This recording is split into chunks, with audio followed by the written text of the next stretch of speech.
intensity, no physical play, no skating. The result, a 5-1 loss to the struggling Flyers. And now the team is being publicly flogged by General Manager Harry Sinden. It's hard to believe that a Bruins team could be accused of giving less than 110%. And if things don't improve soon, the trade winds may start blowing down on Causeway Street. Tonight, the Bruins have a chance to impress the GM, the coach, and the fans as one of the NHL's weaker sisters. The Minnesota North Stars come into the Boston Garden.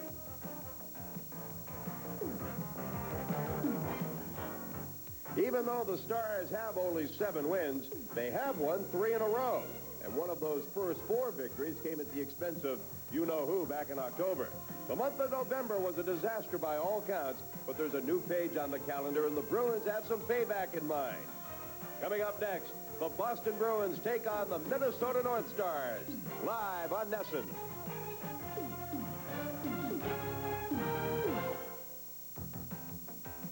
Hello, everybody. Welcome to the Boston Garden, where tonight the Bruins and North Stars meet for the second time this season. The Stars hung a defeat on the Bees on that first long road trip back in October. So tonight is a form of payback night for the Bees. But more importantly for Boston, tonight is a get-back-on-track night. After Harry Sinden addressed the club yesterday before practice, he made it quite clear that they weren't even close to approaching the Bruins style of hockey. Now, that may be an isolated incident, the Philadelphia game. They really did not play well, but prior to that, they showed signs of coming out of it against Philadelphia on Thanksgiving night, and of course Saturday night against a very weak Chicago team. Tonight, everybody's going to be on the same page. They have to skate hard, they have to take the body, and they have to try to cut down on the mistakes in their own end. What should help in cutting down on the mistakes is the return to the lineup of Michael Telvin and Al Peterson. As it stands right now, Don Sweeney and Greg Hoggood will have a seat tonight to let the veterans come back. And that can only help the Bruins' defense. And as the defense gets stronger, maybe the offensive play will also pick up. Reggie Lemelin in goal tonight for the Bruins. John Casey, who was in goal for that victory by the North Stars in Minnesota earlier this season, gets the call tonight for Minnesota. For a closer look at this one, let's go up to the booth right now with Fred and Derek. Thank you, Dave. You look at the problems of the Boston Bruins, but you look at the Minnesota North Stars, and they have revamped completely, top to bottom. New general manager, Jack Pereira, Pagé, the coach, and now they're starting to go. They haven't lost in 4. Well, they're playing very well of late. They had a tough year last year. Upper management problems. GMs, coaches bounced around. They were indecisive in a lot of moves. They didn't draft very well, but they put a club together that is a scrappy club that works very hard. Now they're starting to believe in themselves. They had a dismal start.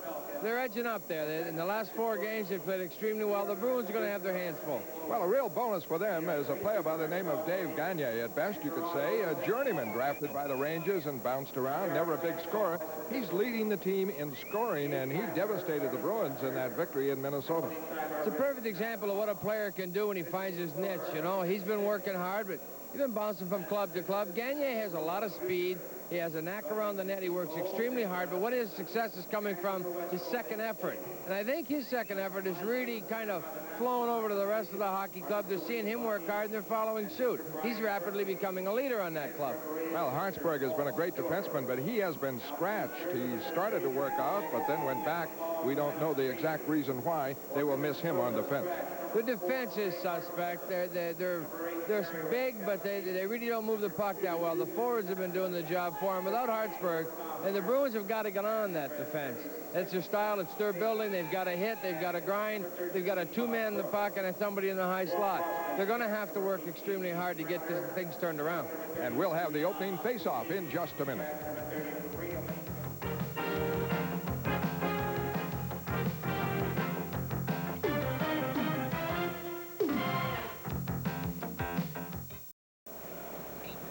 NESN's exclusive presentation of Boston Bruins hockey is brought to you in part by Budweiser, Beechwood Age for that clean, crisp taste. This Bud's for you. And by Jiffy Lube, America's favorite 10-minute oil, lube, and fluid service. And by Nissan, makers of the new Maxima, the 4-door sports car. Test drive the Maxima today at your Nissan dealer. And by Sullivan Tire Family Car Care Centers, because family spirit is what Sullivan is all about. And by your New England area Century 21 offices. Put your trust in number 1, Century 21. And by Chevy dealers of New England. Start where more people end up. Buy a Chevy today. Hello again, everybody. Welcome back to the Boston Garden. The Bruins just coming out onto the ice to a kind of a lukewarm welcome, Derek. I think the fans are as upset as Harry. No, it's a good. I thought it was a pretty good welcome. Is that, you know, they're saying, hey, listen, we know you can do better, and it's a situation where they're going to have to work. It's a very easy crowd to win back if you're working hard. They're always a very fair sports fan in Boston. It's just that they want work. They do not want lethargic performance. You know, we mentioned this a few weeks ago, and I think at the time the eyes kind of lit up that, hey, you're thinking the way I'm thinking. That is, going to the Stanley Cup Finals is working against this club. One, they think maybe they can turn it on and off. And two, the fans expect them to be Stanley Cup caliber hockey club, when really maybe they weren't that caliber club last year. What they were is a team that was young, trying to prove themselves, and they did extremely well. They did just that. They've kind of had to pinch themselves when they found themselves in the final, but it doesn't mean that they can't put it together. You know, they're not that far out of first place. They win 4 or 5 in a row, and all's forgiven. But they're going to have to win 4 and 5 games to be forgiven. Well, let's take a look at those who will not be dressing tonight, beginning first with the Minnesota North Stars. Craig Hartsburg, their fine defenseman, is out, as is a kid from Czechoslovakia, Dusan Pasek. And also out of the lineup is Getz and Martin, while for the Bruins, Keith Crowder tells me he's going to be in the lineup Saturday in Washington, but he is out tonight. Don Sweeney and Greg Hawgood will sit down so that Michael Telvin and Al Peterson can get back in the lineup, and Mo LeMay will have a seat tonight. John Cuniff talked at great length prior to the game, and he felt that the expectations are really too high for this hockey club, and as a result, even though the Bruins have not been playing great hockey, they haven't been playing that bad of hockey except for the Philadelphia game the other night. The Montreal game the night before Thanksgiving, they didn't skate real well, but all in all, they're in games, they're playing decent hockey. So the expectations has brought about, he feels, negative press, negative vibes from the fans. Well, we'll have to see. They're going to have to turn it around. There's no doubt about that. They have the talent to do so. Rene Rancourt standing by with the national anthem. Oh, say, can you see by the dawn's early light what so proudly we hailed at the twilight's last gleaming, whose broad stripes and bright stars through the perilous fight o'er the ramparts we watched were so gallantly streaming, and the rockets' red glare, the bombs bursting in air, gave proof through the night that our flag was still there. Oh, say does that star-spangled banner yet wave o'er the land of the free and the home of the brave? As usual, job well done, Rene Rancourt. All right, here's your officials for tonight's game. The local guy, Paul Stewart, the referee, and the linesmen, both wearing helmets tonight, Wayne Bonney and Brian Murphy. In goal for the North Stars, John Casey, who came up with a big game earlier in the season, shut the Bruins down, did an outstanding job in goal. He has gotten the bulk of the work so far this season from head coach Pierre Paget. And at the other end of the ice, Reggie Lemelin in goal. Reggie still among the leaders in the National Hockey League. Goals against, fourth in the league. Only .24 a game off the top. So Reggie having another fine season. We're underway. Here's Fred.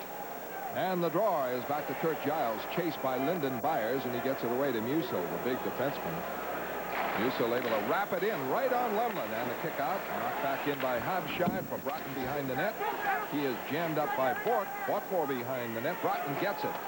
Broughton into the corner, chased by Janney all the way around. Broughton keeps it, and Janney fell down. Goes behind the net to McClellan.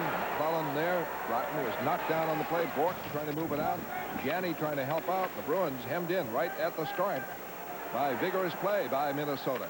It is back to Musil. Another shot in on Lemlin. Dropped off for Bork and cleared out by Ray Bork. Giles with it.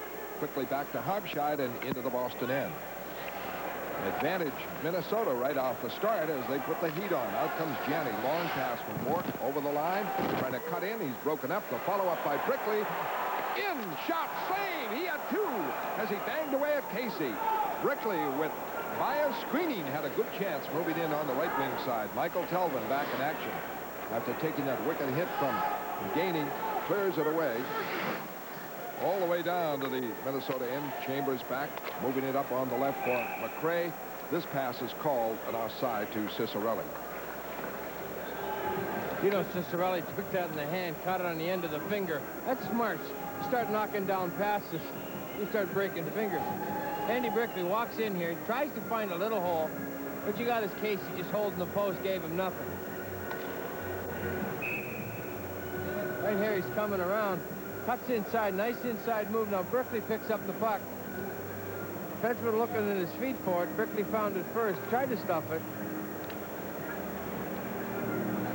And the Boston line, Linsman with Joyce and Bob Sweeney. Michael Telvin back in action. He's on defense with Glenn Wesley. They're all inside the Minnesota line. And Gagne on the faceoff with Linsman, and it's cleared away, and Cicerelli may break right by Wesley over the line. The shot, the save by Lemlin. And the Bruins should have been wary of that. Cicerelli got a real sharp breakout. That was right off the draw. No one tried to win it. They were just going to play it. Gagne all the way was playing it out to Cicerelli. He broke right as soon as they dropped the puck. But Glenn Wesley, a little flat-footed.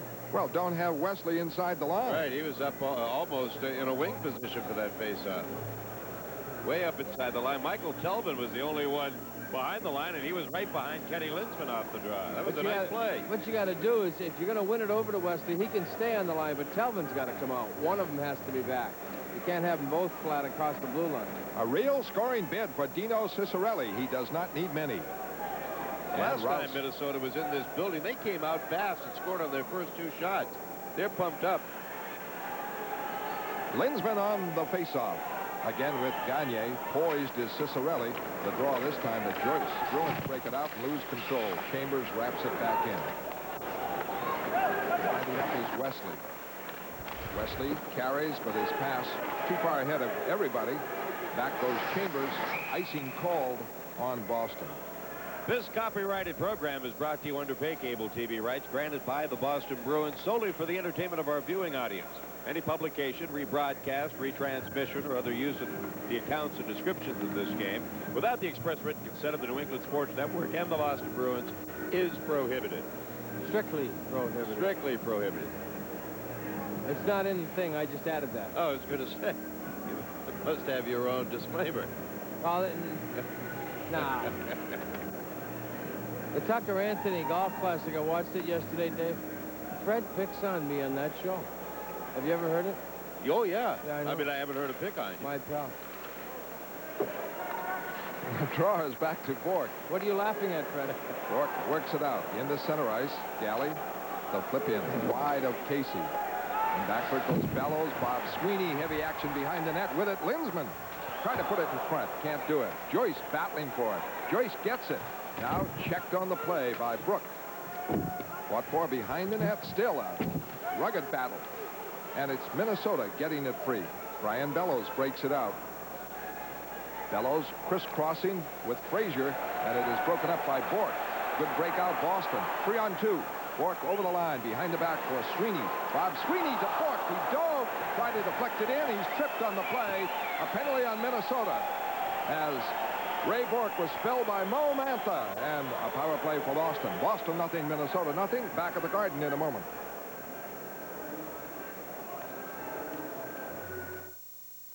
We've got a great act going. Robert and Rufus. I play the Casio SK1, and Rufus sings. Problem is, he only sings when he wants to. But with this Casio, I can record a sample of him whenever he's in the mood. Come on, Ruf. Got it. Now, whenever I want Rufus to hit it, I just hit this button. Oh, the Casio SK1 sampling keyboard, because the show must go on. You know, Rufus, this act could be a single. Nothing prettier, Derek, than watching Ray Bork wind up, and you know he's got a 3-on-2. Here's a little dump pass to Sweeney. Now he goes to the net, and that's a moving Ray Bork. If you have a moving Ray Bork, you're going to have a lot of offense created. Someone has to, however, pick him up. When he goes like that, somebody had better defensively take his position. Mantha didn't look like he even really tried to get in the way of Raymond. Didn't look like he really tried to slow him down. He pretty much let Raymond dictate what he was going to do. And the draw won by Minnesota, and Giles is able to clear it. Interesting power play set up here by Terry O'Reilly. Casper at center. Janney is at one wing and Neely at the other. Telvin is out there now with Wesley. Janney leads the rush. Everybody back from Minnesota. Clears it in. Casper lets it go. Janney able to keep it in. Janney in the corner holding.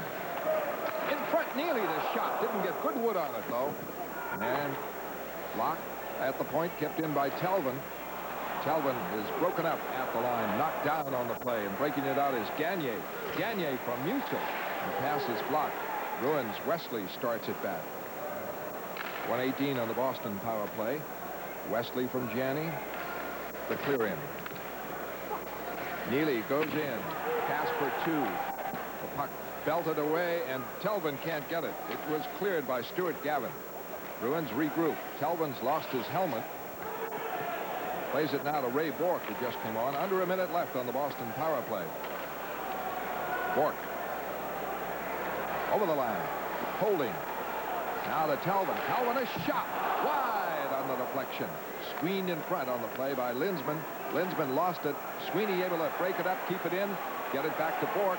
Bork up for Linsman. Linsman holding. Trying to get it in for Sweeney behind the net and get it back. Didn't work. It's back to Telvin from Linsman. Now across for Ray Bork. 25 seconds on the power play. Bork, a high backhander in, missed the net. 1-4 behind the net and skated off now by Bob Brook. Brook breaks it out with Neil Broughton. Also coming up is Rouse. Brook off for Rouse. The shot. Lemlin the save. Tough angle save. But good work by Minnesota to get a challenge shorthanded.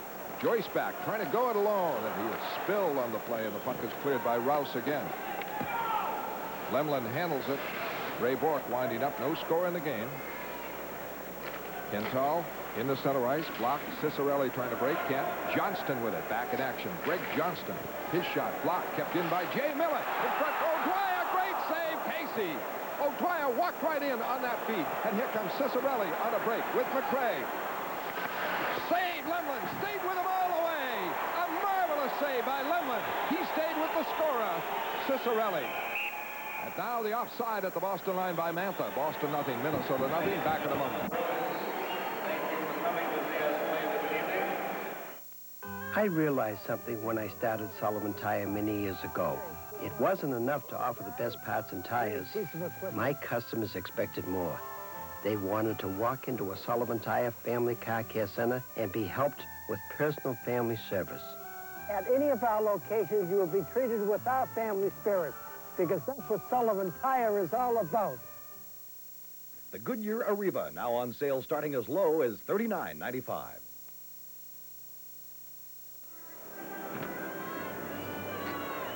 Derek, where's the Minnesota defense? Right here. He's all alone. He's going to get, Jay Miller's going to dump it through to Billy O'Dwyer. He's going to come in cold here. He tried to do the right thing, go back against a moving goaltender. However, Casey moves the leg properly. Cicerelli's thinking here.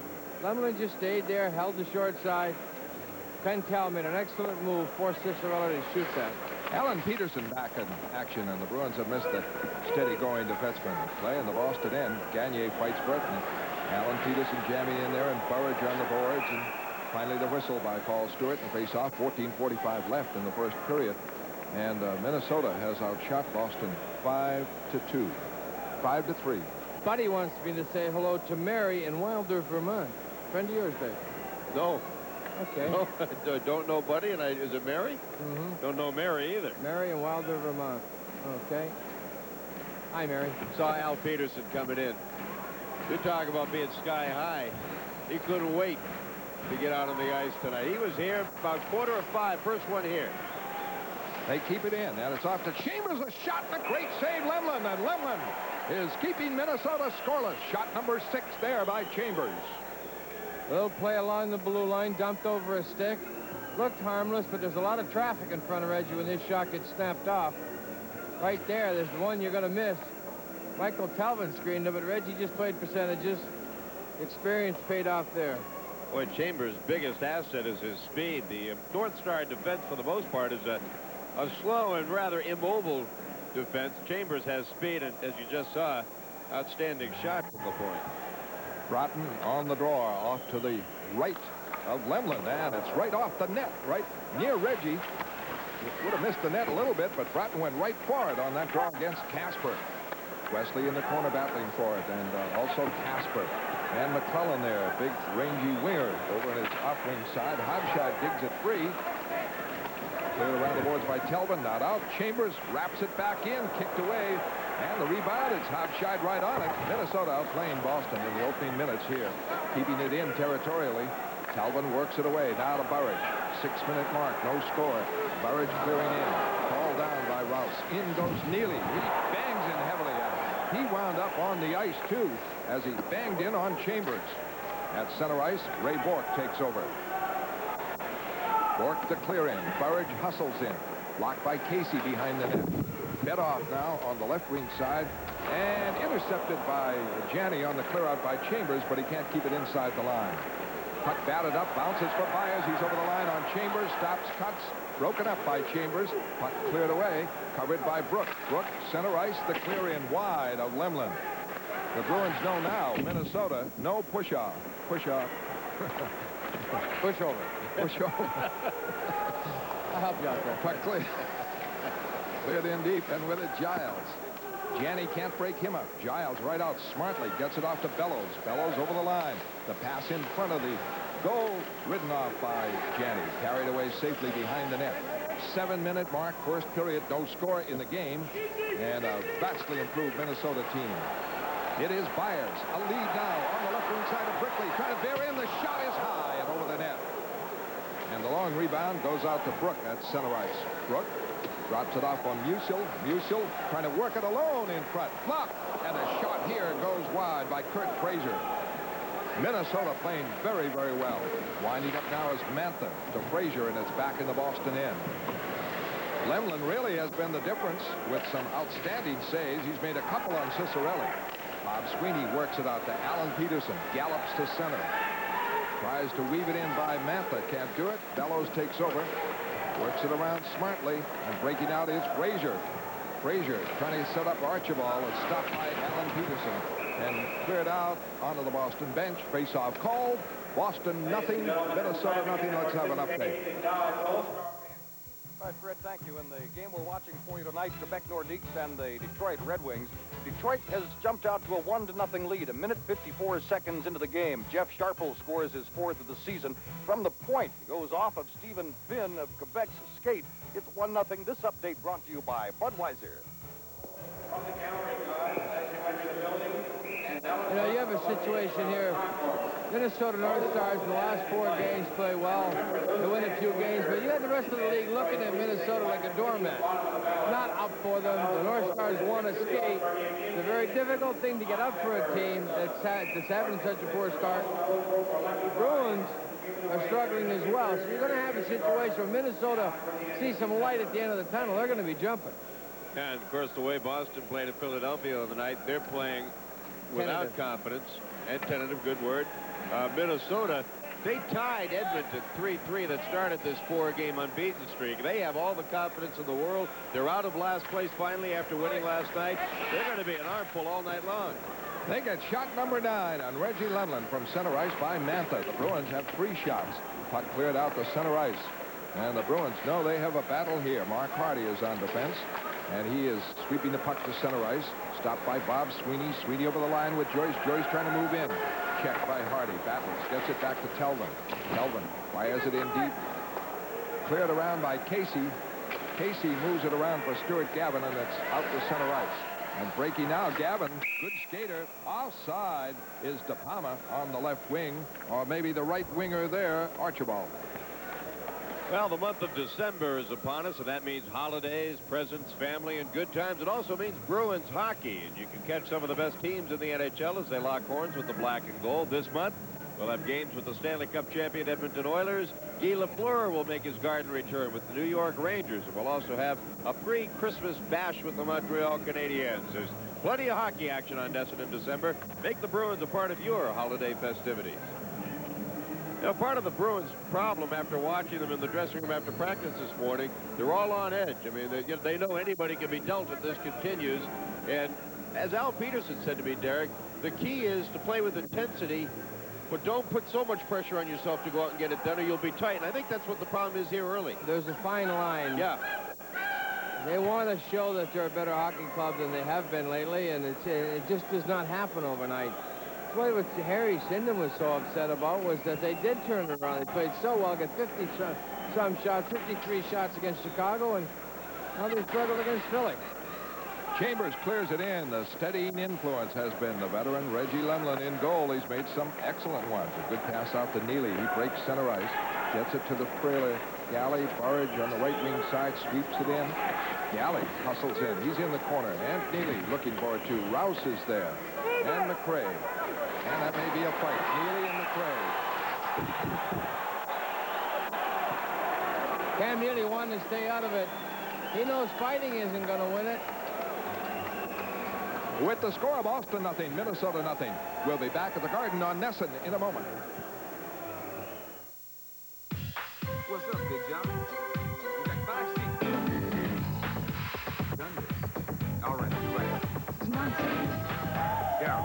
I can't deal with that now. I know. It's this. Showtime, babe. Get him. For the hustle. The clean, crisp taste of Beechwood aged Budweiser. Hey, man, good job. You the best. Hey. Great to that. Neely's going for the puck here. Basil McRae right on his license plates. Going to take him into the boards a little bit. Not hard, but then he uses a leg to dump him. Neely just pushes him to get him off him. Now McRae lost his stick in the scuffle. Now he doesn't really have a stick. He's going, come on, let's go. Basil McRae for Cam Neely, not a fair exchange. And Neely back at the point, able to keep it in on the faceoff. And he belts McRae to the ice. McRae tried to line him up. And Neely goes in, gets the puck in the corner. He is checked by Chambers, still battles, gets it free to Casper. Casper trying to get it in front to Neely. Cicerelli is flattened. A hard hit as Cicerelli was tagged by Galley inside the Minnesota line. Pass over the line to Cicerelli. Now can't get it. Now Chambers wraps it back in. And Neely and McRae may go now. Now, McRae's instigating this one. If Paul Stewart hands out penalties, I want to see if he gives an extra due. Now Cicerelli's trying to get started with... We got Randy Burridge and Broughton. This game could get ugly. Yeah, Galley and Cicerelli had a little something earlier. Dino kind of got the stick up a little high, and But Gary said, out of my life. He popped him at the blue line. Neely, McRae tried to hit him, and Neely popped him back. So the boys getting a little excited at this point. Well, now Rouse is trying to step in between Broughton and Burridge. Boy, Rouse got his lunch handed to him last year here, didn't he? Yeah. Somebody popped him. Here's McRae taking a run at Neely. There's his shoulder. There's his shiver that just goes, oh, my God. Now it's coming up. You watch the stick in the air. Slash That's the right back there. end of it. So he's trying to get Neely to get into something. He got clipped in the face, cutting across the blue line. McRae thought it was Neely's stick, and it wasn't. Well, Casper's in the box. It was Casper's stick that clipped him by accident, but... Casper and Neely are in the box for Boston, as you can see, and McRae's all by himself for the time being. So Boston's going to get an extra penalty unless McRae picks up a double minor. Now McRae talking in the box. Just Terry O'Reilly trying to figure out what he's called. You think Casper might have got it? McRae doesn't seem cut. There's no blood. I don't think it would be a 5-minute manger for bleeding, but might be a 2 minutes for high sticking. Let's talk about the Bruins right now, halfway through the period. Not that impressive against this Minnesota team, but you kind of, look, Minnesota's been excellent. Minnesota's, they're skating hard. What it is, the Bruins have had their chances. It seems to be at this point, Minnesota, forechecking, hems them in. They can't get it out. tentative getting it out, therefore more chances are created. When the Boston Bruins do get it out, they hold it in Minnesota's end. Minnesota can't get it out.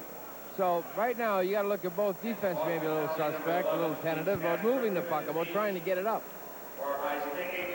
Pierre Paget, the head coach of the North Stars, told me before the game the biggest task he has is getting Minnesota to stop thinking offense all the time and start thinking defense first. He said he read Cam Daly's quote in one of the Boston papers this morning that when we start getting in trouble, I start thinking about goals. He said that's the Minnesota problem. We're always behind. They're always thinking goals. Well, if we cut down on the goals against, we're bound to get better. And you won't be behind as often. He says that we're getting there, too. He says we'll be a lot better at Christmas than we are now. So Casper for high sticking now on a power play for Minnesota, their first of the game. They played well at even strength, and Mantha wraps it in. Going for it, Broughton and Bork in the corner. Chased behind the net. Bork, they're right on him. McClellan is in the corner. He is hit by Bork. Bork trying to get it around. Broughton keeps it in. And back at the point to Mantha, over to Hardy. Screen shot blocked in front. O'Dwyer clears the rebound. Peterson blocked it. Alan Peterson comes right back, blocks a shot, missed his shot blocking. He did a lot for them. And both Andy Moog shown there and Reggie Lemon appreciate that. You get a defenseman that knows how to block, not screen you and miss the puck. Andy Moog just took that clearing shot by Billy O'Dwyer right above the left eye, it looks like. Didn't have his mask on. He's laughing. He's laughing. He goes, how you like that? I take the mask off? I get cut for a few. Broughton back for Mantha. And the play broken up by O'Dwyer. Johnston is chasing Hardy. Hardy drops it off, and Broughton starts the action. Halfway through the first period, no score. Minnesota 9 shots, Boston 3. The Bruins have had a power play. And it's away now to Mo Mantha. He clears it in. Lemlin lets it go into the corner. Now McClellan with it. McClellan hit by Bork, but it's picked up by Hobshide. Watched by O'Dwyer. Fed back into McClellan. Broughton trying to get free in front. McClellan trying to poke it back to the point. Checked in the play, and Broughton is in to get it. Good stick handler. Checked along the line by Bork. Broken up and cleared by O'Dwyer.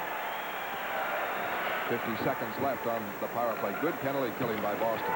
Brian Bellows is over the line. Goes to the corner. Fires it wide. McClellan trying to put it on net. Hit by Peterson. A battle for it in the corner. And Linsman had it for the moment. Now it's banged around. Still Bellows in there. 2 Bruins after him. And the puck goes back near the line. Broken up. Linsman breaking. Linsman coming up on Musial. He's all alone. Carries it into the corner.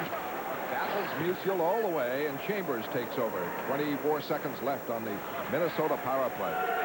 Musial is spilled by Linsman. Oh, a big by Brickley. Back comes Talbot. And hurt on the play is the defenseman Musial. That was similar to Keith Trotter knee. Andy Brickley, they locked legs, but the contacting knee, the knee that is doing the hitting, is the one that does the hurting. And the receiving end, obviously, Musial, they collided together, but the aggressive knee of the two was Brickley's. And you got, I think, a Charlie horse on Musial.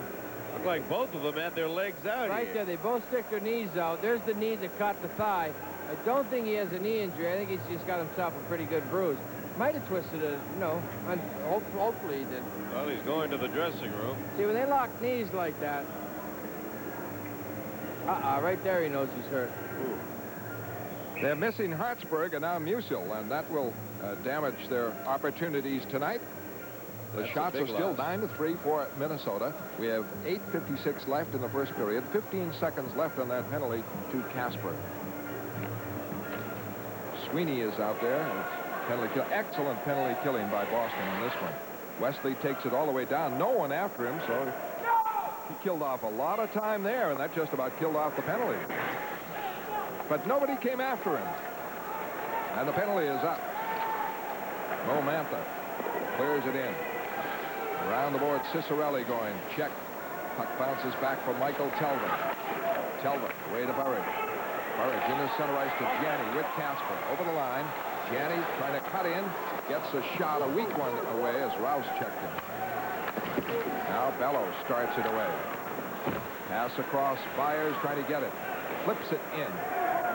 Back where it goes Mantha. Janney after him. It's around to Bellows. Bellows chased by Bork. Bork gets it. Goes behind the net. Leaves it for Gianni. Tried to get a quick pass in front of Byers. It didn't work. Knocked away. And back comes Cicerelli on the left wing side. To Bellows, to Gagne.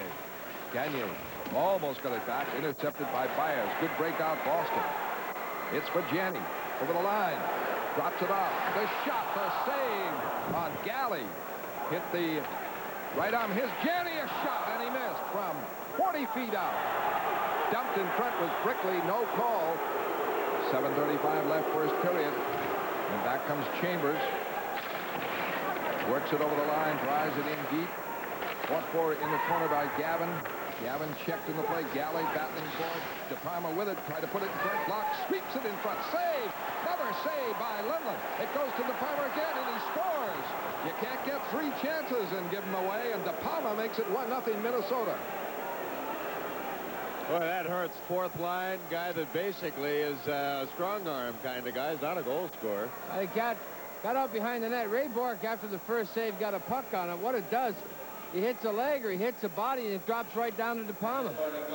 He comes out here. Bork gets cut off on his route to get to him. Just gets it rerouted. When Bork gets it away, it bounces to De Palma again, who just turns around and snaps it. Reggie's out of his crease, shut the angle off. Just fortunately found a hole for De Palma.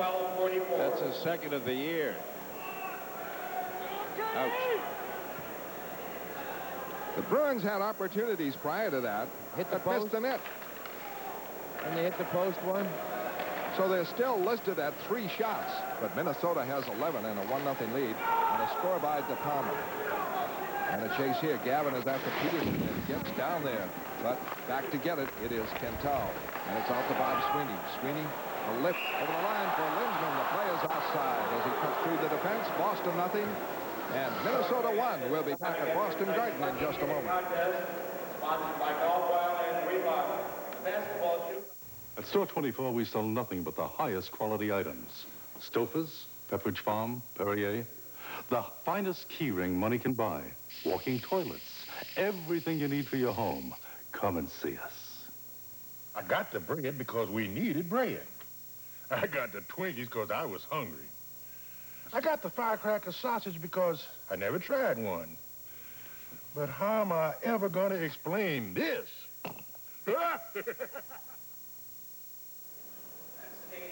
Face-off coming up at center ice. Some obvious strategy by the teams coming to Boston Garden of playing the Bruins now. Put a tough guy on Neely and let them fight. The Chychrins and the McRaes. And if they get penalties, so what? And it is distracting, and it occupies Cam Neely. This shot by Peterson is deflected into the stands and makes Cam Neely less effective if he has to worry about fighting the Basil McRaes of the league. And you have to, you got somebody who wants to jump you all the time. It can definitely throw you off your game a little bit. Cam Neely is going to have to come in a little deeper into his own end and come out together and come in late. If he comes late, he can beat anybody. But if you're leading the attack, if you're the one, the head man on the play, the puck obviously is going to go to you. The checker could pick you up. Cam starts to come late. It'll be very difficult to pick up because he's so strong. All right, he's on with McClellan now. McClellan won't bother him generally, although a good hit there by Kentel on McClellan. Over the line comes Peterson. He's on Rouse, trying to sneak in, moves it in, it's knocked away in front and cleared quickly by Chambers. And back goes Stephen Kentel. 6:28 left in the first period. Casper winding up. Everybody back for Minnesota. He fires and got a lot on it, but it went wide of the net. Around the boards, it is worked out into center ice. And a long drive on that shot by Hobshire was saved by Lemlin. Bruins trying to move it out. McClellan in. Gets it behind the net. Sweeps it in front. The quick shot by Hobshire went wide. What for? Off to the left. Still a battle. And finally, Neely gets it. Neely starts back. Good shift. Long lead pass. Could be icing. Very smart play by Casey. He let it go. Icing, and now Tom Larson, NHL update. Checking again, Fred, the score out of Detroit, where the Red Wings have taken a 2-0 lead. Dave Barr gets his 9th of the season as he beats Bob Mason from the far side, point-blank range. Joe Murphy and Miroslav Price with the assist, 14:58 the time, 2-0 Detroit. This update brought to you by Budweiser. Cam's still a little frustrated, but he knows what he's got to do. He's just going to keep going as hard as he can. He'll work his way out. He'll come out of it. Very well. It's just, you're not going to have the 50-goal year. Put that behind you. It's too late now to come up with that. But you got to come up with a positive, a positive plus year. Get his goals, get his points, and help the hockey club. And you really simplify your job. Bruins started out. On the right wing side, it is Johnston. Away to Wesley. Wesley can't handle it. Spilled by Bob Brook. And it's back up to Bellows, but an offside pass called. 5:41 left in the first period. The shots, 12 for Minnesota, just 3 for the Boston Bruins. But this is a vastly improved Minnesota team, and they are playing with vigor and intensity. And they're loose. They're loose. Nobody expects them to do anything. They're on a roll. They're out there. They're having fun because they're winning, which they're not used to. The Bruins look very tight, very tentative. They're not skating with any kind of flow, Derek. They're not just free out there. Not yet. Wesley is on with Calvin, and those two able to create a lot of offense with a lot of mobility. It is fed in deep. Johnston going for it. Checked by Brook. They battle in the corner. O'Dwyer trying to get it. James Miller trying to set up in front. Johnston still battling in the corner. Knocked down on the play by Brook. Manley is hit by Miller. Miller kicks it free. Tries to make the play from behind the net and sneak it in front, but he is jammed up. Now Johnston keeps it in. Now O'Dwyer, but nobody in front. Around the other side, Talbot moves in. Checked in the corner. He's battling for it. O'Dwyer helping out. But the play is all on the perimeter, and nobody able to get it in front. And a whistle by Paul Stewart, and a faceoff called. With the score, Minnesota 1, Boston nothing, back on Nesson at Boston Garden in just a moment. Where has all this music gone? Classic Hits 100.7 WZLX Boston.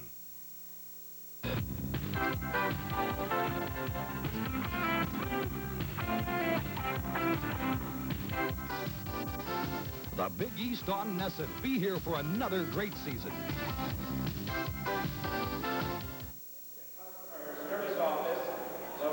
Greg Johnston used to skating with Steve Casper and Randy Bird tonight down on the fourth line with O'Dwyer and Miller, and not getting as many shifts. And I don't think Greg can really be in tip-top game shape. He's just coming back off that abdominal muscle pull, Derek, so probably just as well he's getting a few odd shifts. The draw goes to Minnesota, and Musial is back in action after taking that hit from Wrigley earlier. Drives it in, and Ray Bourque starts it away. On the left wing side, Galley to flip in. Hustling in is Byers. Back, though, is Gagne. Broken up by Janney. Into the corner, it is Giles picking it off. Giles skates it to safety behind the net. And clears it out to Basil McCray. Up to Gagne. Over the line, off to Cicerelli. The shot, tip, save, Lemlin. A beauty of Gagne. Oh, what a stop Reggie Lemlin made then. Reggie, Derek looked like he was originally starting to slide over to defend the deflection from McCray, and all of a sudden realized, wait a minute, Gagne is the one that's going to get a stick on this. Once Gagne stopped, this intended pass was going to McCray, and Gagne just gets in the way of it. This was going all the way to McCray. Now, Reggie had committed his legs to McCray, saved his arm for Gagne. And the faceoff coming up to the left of Lemlin. 13 shots now for Minnesota, 3 for Boston. 4:21 left in the first period. And the faceoff coming up in the Boston zone. Out there is Gavin. Along with him, Archibald and De Palma. And De Palma has the lone goal of the game.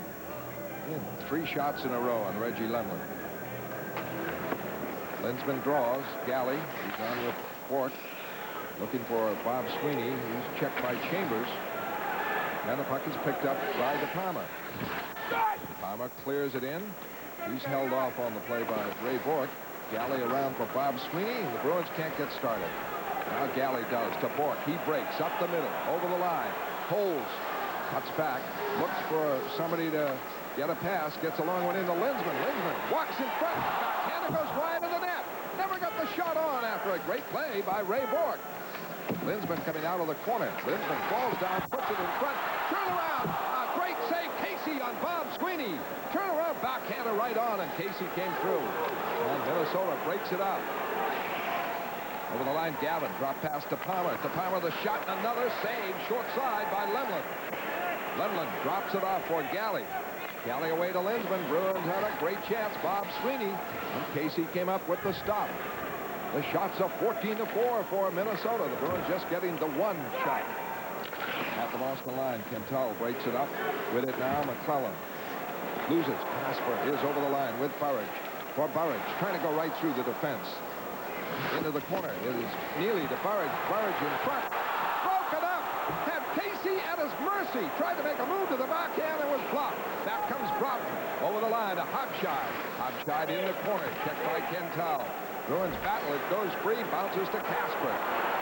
Casper out for Burridge. Burridge crisscrossing. Trying to move it in to Casper. It's Neely following up. Gets it in front. And Casey intercepts ahead of Casper, who is open. And the Bruins denied again. 1-0 Minnesota. Well, that's the best stretch the Bruins have had thus far tonight. How often does that happen? You're trying to get things going. You get a goaltender that comes up with a couple big ones on you. Bob Sweeney, a right skate save. This here little dump play, great play by Neely. Took both players in the corners with him. Randy goes and he kicks it with his left foot. He could have gone to the 5-hole as soon as he got him to move, but it was difficult at that point to do. Puck comes out here. Now you got Sweeney on the backhand. I don't know if he saved it or missed the net. They've missed a lot of great chances. Burridge in that instance has to shoot it. Don't be fancy. You know, last year we talked about the club. We didn't have any goal scorers. We didn't have that abundance of goal scorers. Here's the puck kept in. Wesley, a shot, scores!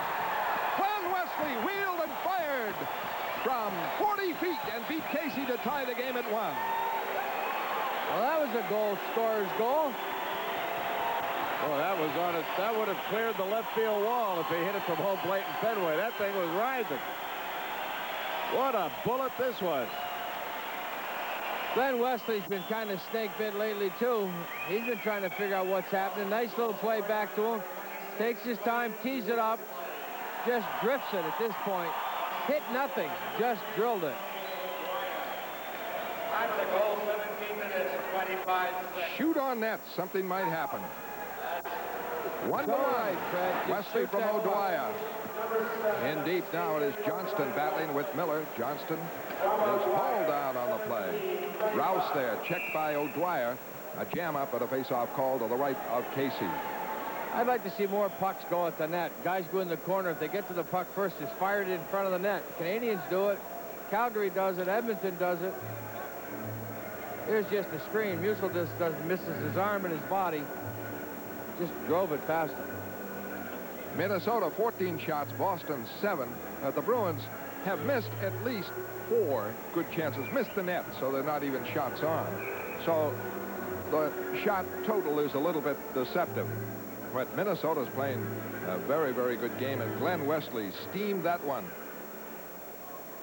That's his first goal at Boston Garden this year. Face-off outside the Minnesota line. 2:15 left here in the first period. And back comes McCray, broken up at center ice, trying to move on it. Janney can't do it. Fell down. It's knocked down, deflected into the stands. Face-off will be called outside the Boston blue line. 2:05 left here in the first period. DePalma scored for Minnesota, and Wesley tied it up for Boston. Bruins are going to have quite a weekend in Washington on Saturday night. And back here for Mario Lemieux, who's been given a big bump up in salary, getting $600,000 a year. They say maybe $2 million for the year. That's conjecture. With it, Bork chasing him, Gagner. Gagner fell down. Bork out on the right for Janney. Janney fires it in. With everybody back, Casey able to trap at it. Now Brickley pokes it free. Cicerelli is on it. Cicerelli trying to skate it free. Gets it successfully to Musil. Musil is out. Long pass. Looked offside to Cicerelli. He blazes it. And Lundlund handles the third scoring bid by Cicerelli. Fires a heavy hit in the corner. Battling with McCray. Behind the net, Cicerelli got a lot of quick moves. Trying to come out in front, and he's hit by Bork and stopped. Bruins break. 3-on-2 possible. Here comes Galley over the line.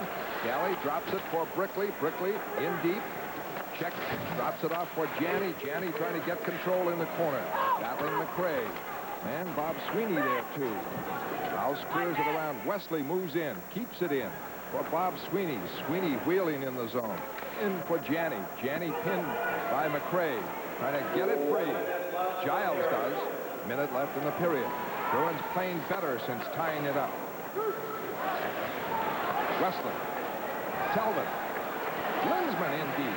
Checked all the way by Hofstein. Good checking there. Covered the man all the way, Linsman. Joyce fights for it at the backboards. Linsman there, too. No whistle, and nobody can get control. Finally, it is pinned for a face-off. 38 seconds left in the period. Face-off to the left of John Casey. We are tied at 1. What do you think about Lemieux? He negotiated something. If he got a big, big raise there, then his negotiations will start from that base. Oh, I can't understand what you're talking about. You know, you sign a contract, you stay with the contract. The duration of it. What does this have a good year and rip it up and give you a new one? Well, I said that. And then when they have a bad year, nobody wants to hear it. They offered him $14 million. He wants 20. He'll be here Sunday. Have him on Nesson. Mario Lemieux. And Bob Sweeney bangs into the corner. Joyce trying to get it. Sweeney knocks down Chambers. Around the boards, Joyce still battling heavy action in the corner, and Telvin fell down, but covering the puck is Wesley at center ice. Now McClellan takes over for Minnesota. Floats it in, and Wesley winding up with 18 seconds left in period number 1. We are tied at 1. Linsman winding up, trying to get away from Broughton. 12 seconds. Does. Up now for Sweeney. His wrist shot is wide and high. Good play by Sweeney and Linsman, though, as he poured in there. 2 seconds, 1. And the Bruins playing much better over that last stretch now, even though being outshot in the period 15-7. Now, Reggie Lemelin held the fort till they got going offensively, so things are working out a little bit for them. 15 shots, Minnesota, 7 for Boston at the end of the first period. Boston 1 and Minnesota 1. And we'll be back with intermission highlights in just a moment.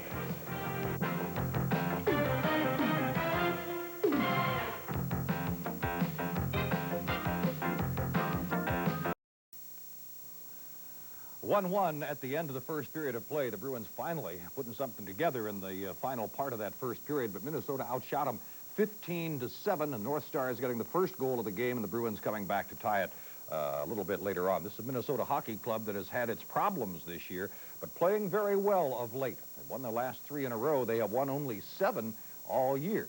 Steve Casper, Dave Shea's guest down at the Garden. David, coming at you. All right, Tom. Steve, I look over at the bench as your line comes off the ice, and the 3 of you, Randy, and Cam, look like you're watching a tennis match. The heads are shaking, and you just can't understand how you can't get it in the back of the net. Well, it's been a tough period for us. Personally, I've never gone through a dry spell like I'm going through right now, but, you know, we're working hard, and sometimes it just doesn't go your way, but I'm really frustrated, a little disappointed, but I keep telling myself as long as we're getting the opportunities, sooner or later it's going to go in the net, and we're going to keep plugging away. Casey made some big stops that period. Reggie made some big ones early. Casey late to keep it 1-1. Well, Reggie definitely kept us in the period, and Casey did his job, too, but... you know, we're obviously struggling. Everyone knows that, and you have a tendency to come out a little tentative. No one wants to make the mistake when that's happening, and I think by the end of the period we started going a little bit more in our direction, the way we can play, but we got a long way to go, and we're going to have to step it up. It was a weird atmosphere, and I think that's the right way to describe it in the dressing room after practice this morning. Almost as if everybody's walking on eggshells. After Harry spoke to the club yesterday, a lot of the guys seem to be tight, knowing that now the heat's on. Now everybody's got to perform, or people are going to start moving. Well, I think people are a little tight even before Harry spoke to the team. I think, hey, we all know that everyone expects us to have a good year because we went to the final last year, but everyone on our team's got to realize that just because we went to the final last year is not going to be a cakewalk this year. In fact, every team's probably up for us a little more, playing us a little tougher, and we obviously have not played anywhere near our potential. At least we feel that way, and we are trying, and if it's a little quiet around the room, it's because guys realize that, you know, we're letting, well, I guess it's unfair to say we're letting people down, we're letting ourselves down, and that's what really counts. Of course, a year ago, I mean, the expectations grew throughout the season, culminating with the trip to the Cup Finals. It began, though, with a very hot Steve Casper and Randy Burge combination. People might forget, though, Steve, you guys were on the power play when the season began last year, and that helps, 1, the goal production, and 2, the confidence. Well, I'm certainly not going to make any excuses about points, but everyone who watches the game and knows the game knows that, you know, if you're on the power play, that's where all the action is. I think our last victory against Chicago, you just got to watch that, and I think we had 4 or 5 power play goals, and you realize that, hey, if you're not out there in those situations, your production is not going to be as much. But Randy and I, you know, we're not getting the ice time. We're being used a little differently than we were last year, but we're just going to have to make the most of it. And like I said, we've been all around their net. We got to start finishing a little more now. Well, maybe they'll start going in for you and Randy, and you could jumpstart Cam, and everybody will be back on track, Steve. Good luck to you. Thank you very much. Steve Casper, our guest. Tom, back to you.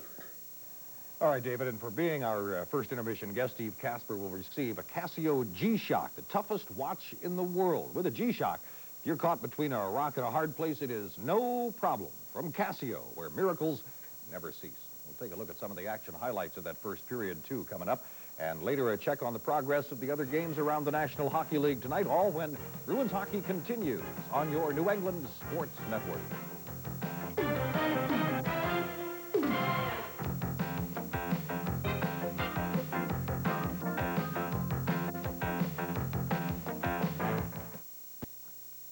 Boston won and Minnesota won, and we are at the end of the first period from Boston Garden tonight. A Bruins club that has been struggling over the last 10 games, and the Minnesota team that has just started to get their act together. They have won their last 3 in a row after spending the first 20 games of the season or so deep in the cellar in the Norris division.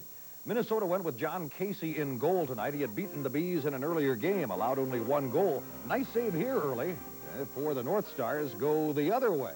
Here comes Cicerelli on a break with McRae. Save Lemlin, stayed with him all the way. A marvelous save by Lemlin. He stayed with the scorer, Cicerelli. After everything that's happened, you'd expect the Bruins to come out and dominate, but it was not happening that way. Minnesota jumps out in front. With it, try to put it in front, block, sweeps it in front, save, another save by Lemlin. It goes to DePalma again, and he scores. You can't get 3 chances and give them away, and DePalma makes it 1-0 Minnesota.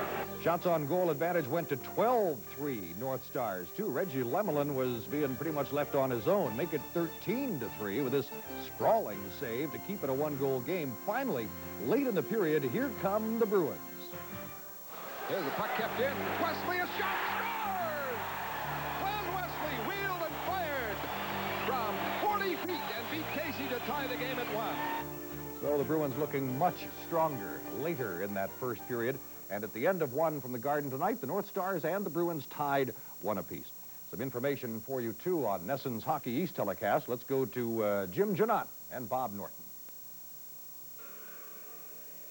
Thank you, Tom. Well, the University of New Hampshire Wildcats won their 3rd game of the season, 2nd in Hockey East last night. A thriller, 5-4 over the Lowell Chiefs in a seesaw battle that began the scoring outburst early in the hockey game. Well, 2 teams that have struggled scoring in the first period came out of the first period tonight with 3 goals apiece, and it was a good hockey game. The goaltenders came into it in the 2nd and 3rd period, both played well. It was 3-3, and then New Hampshire would get the eventual winner in the 2nd period. Well, they gave credit to this goal to everybody but you, Jim. Tim Shields is going to end up with the goal. Horner gets the shot off, and you're going to see Shields, 27, just come working to the inside and push that puck across, and that ended up the game-winning goal, and UNH wins at 5-4.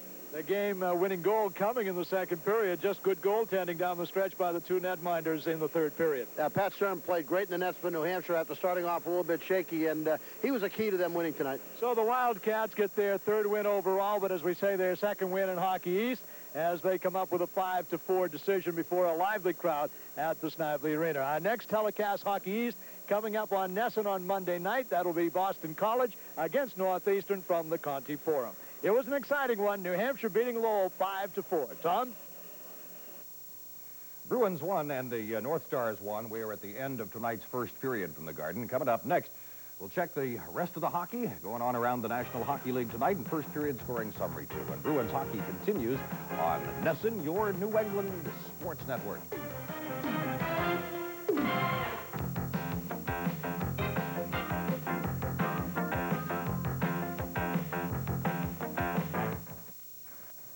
1-1 tie. The score down at Boston Garden tonight, the Bruins and the Minnesota North Stars, although Minnesota had a huge advantage, shots on goal in that first period.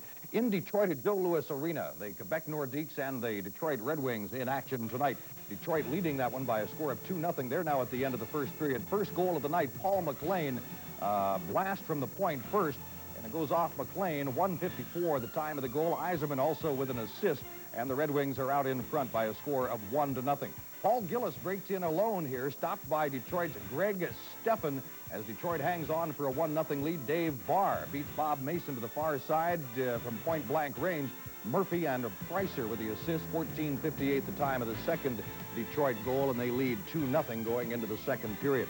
Montreal's out in front of Philadelphia 1-0 on a goal by Bob Gainey in the first period. They're about set to go into the second period. The others tonight, the Islanders at St. Louis. The Rangers are at Calgary for a 9:35 start. The Islanders and Blues, no score in the first period. That game just underway. And Toronto plays the L.A. Kings. That'll be later on tonight in L.A. Scoring summary on the first period. Minnesota got the first goal of the game. De Palma at 12:44. The time is second of the season. That was unassisted. And then for the Bruins, it was Glenn Wesley at 17:25. Wesley's 7th of the year from Billy O'Dwyer to tie it at 1-1. We talked about the wide shots on goal disparity. Minnesota with 15 and the Boston Bruins with just 7 in that first period of play. Looking over some of the National Hockey League stats at this point in the season, Reggie Lemelin in goal for the Bruins tonight, 4th among goaltenders in the league at 2.65. And 5th place, familiar name, Bill Ranford, now of the Edmonton Oilers, formerly with the Bruins and then up in Maine. Let's go back to the Garden to Fred and Dave and Derek. Okay, what you have a situation here, what happened earlier when we had the defenseman up on the line, right there you're going to have Lindsman and Gagne. Gagne now takes a peek, and he sees Glenn Wesley in here cheating on Dino Ciccarelli. Michael Telvin is here, kind of just waiting for a puck to lie in Kenny Lindsman's feet, and that's what he's going to jump on.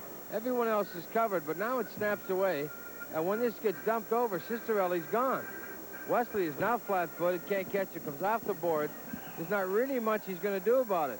This is strictly Lemelin, comes out of the net now. He's going to move towards the shooter.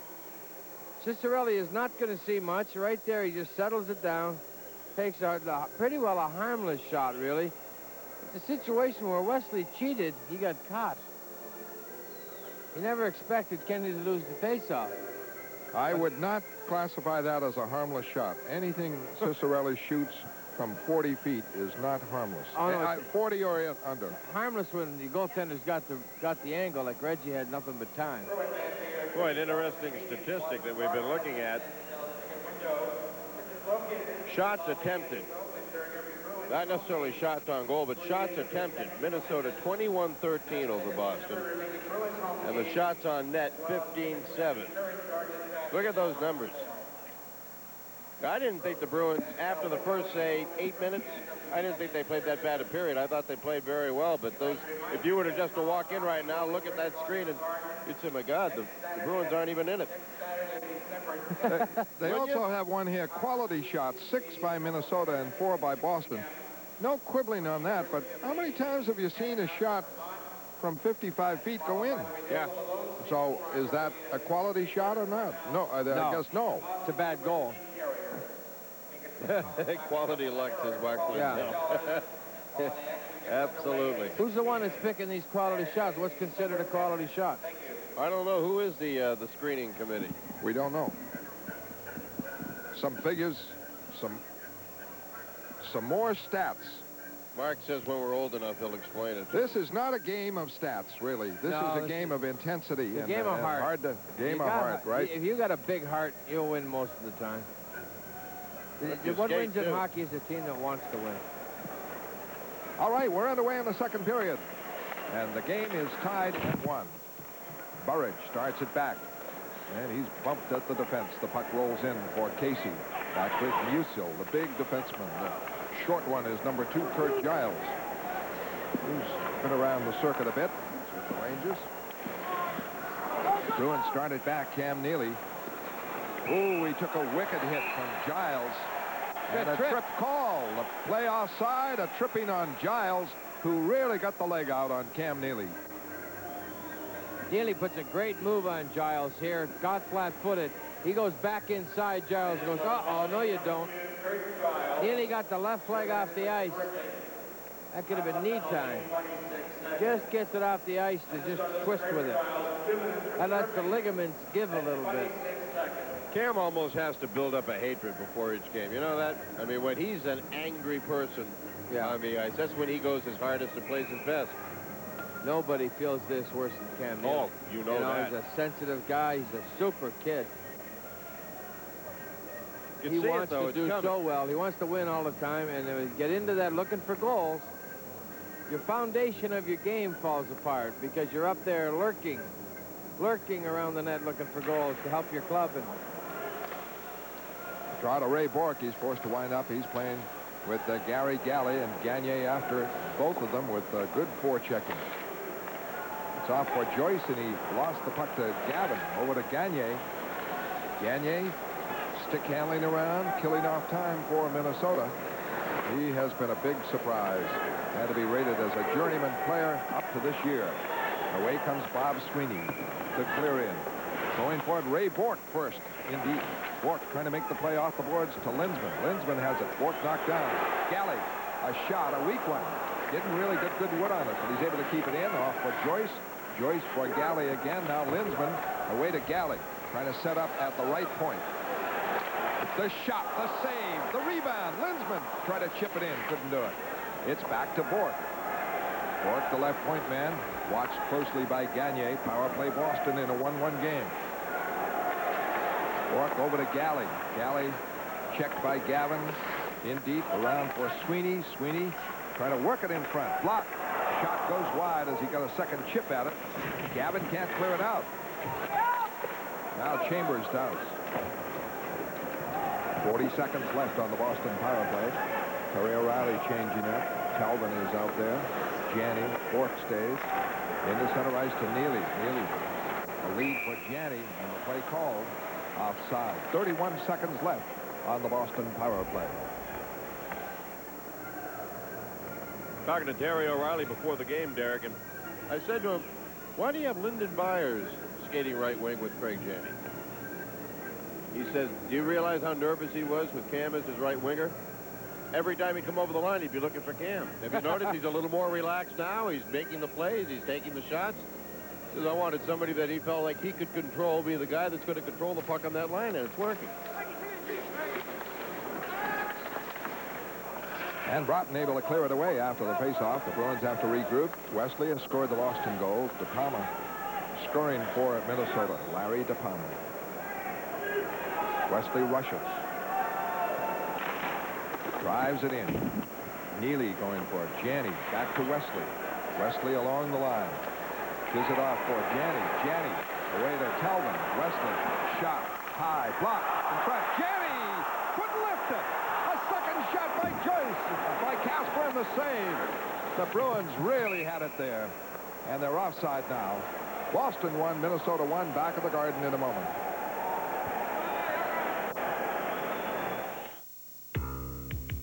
This is a brand new Nissan Sentra. This is a brand new Nissan hardbody truck. What do they have in common? Absolutely nothing. Nothing down, that is. Because for a limited time, participating Nissan dealers can put qualified buyers into their first car or truck for no money down with the Nissan No Money Down First-Time Buyer Plan. So see your Nissan dealer now and drive away in a brand new Nissan for a nice round figure. Well, I must have put the whammy on Craig Janney talking about it. Gets to death. Bounces to him right here on the rebound. He's got it. He thinks he's got the goal. Stick goes up. Right there, Casper hits the body. Comes out. Michael Talbot just didn't come out hard enough to him. That's 2 quality chances. And Minnesota back at full strength. 1-1 the score in the second period. Chambers wraps it in. Wesley winding up. Forechecking is Gagne. Around the boards, the Bruins start to work it out. Pass up for Talbot doesn't work. Rouse able to knock it right back in. Johnston going for it. And McRae. Johnston wheels it out. A pass broken up on Talbot. Kept in now by Minnesota. And along the line, Rouse couldn't contain it as Cicerelli made the pass, but just outside the line. Miller and Rouse ready to go. I'll say one thing about Bob Rouse. He's game. Oh, yeah. He's a gamer. Well, you don't play this game unless you have courage. Not many, there's no one that I know of that is, some guys are finesse players rather than bruisers, but. And this was penalty number 3, Bob Gross. Did you consider yourself a finesse player? No. But you had moves. Yeah, but I wasn't a finesse player. If I wasn't working, I was dead. I had to work hard and check hard, and I needed my line mates to do it. Eddie Westphal was superb, dependable right winger, great checker. We created a lot of havoc because we worked off each other. We didn't know specifically, we didn't hope each other would do something good. We knew what each other couldn't do. Did you give Eddie a slice of that Blazer check? No. He was the only one I didn't. Hardy drives it in. Cicerelli hustles in. He's taken down by Galley in the corner. Janney fighting for it. Cicerelli there. A lot of quickness. Now Brickley. Janney. Back for Brickley. He breaks with Bork. Bork in the middle. 3-on-2. Over the line with Brickley. In for Brickley. Couldn't get it. Looked like he should have been able to, and the soft pass in. Bruins keep it in. Wheeling around the boards. It is Baez. A shot on save. Janney can't poke the rebound home. Bruins carrying the play now. Janney with it in the corner. Now tried it behind the net. Block gets it again. Now behind the net. It is covered. And right in front is Brickley for a backhander that missed the net. Bruins now squandering opportunities in a 1-1 game. And Cicerelli starts back. 4 minutes played. A long shot. Oh, the splits by Lemlin. Got a piece of it. Might have missed the net, but he couldn't wait for that. A lead back taken by Giles on the interception. And right back comes Fraser for Bellows. Broken up by Linsman in deep Brook. He's checked behind the net. Fights for it. Frazier there. Frazier trying to work it in front to Bellows. Bellows turns. Moves it in front. A save by Reggie Lemlin on Bellows, who swung it in front from behind the net. 1-1 the score in a well-played hockey game. This clear by Giles will be icing. Cantal back for it. With the score of Boston 1 and Minnesota 1, we'll be back on Nesson, Boston Garden, in a moment. The Van Pattens and friends talk convenience. Today, everything is convenience. Fast food, express banking. And for oil, lube, and fluid service, there's Jiffy Lube. In 10 minutes, the J-Team changes the oil. Here comes the Pennzoil. With quality Pennzoil, replaces the filter, moves the chassis. And fills the fluid. So if you want convenient car care, welcome to Jiffy Lube. Thanks to Jiffy Lube, 90% of car care is half mental.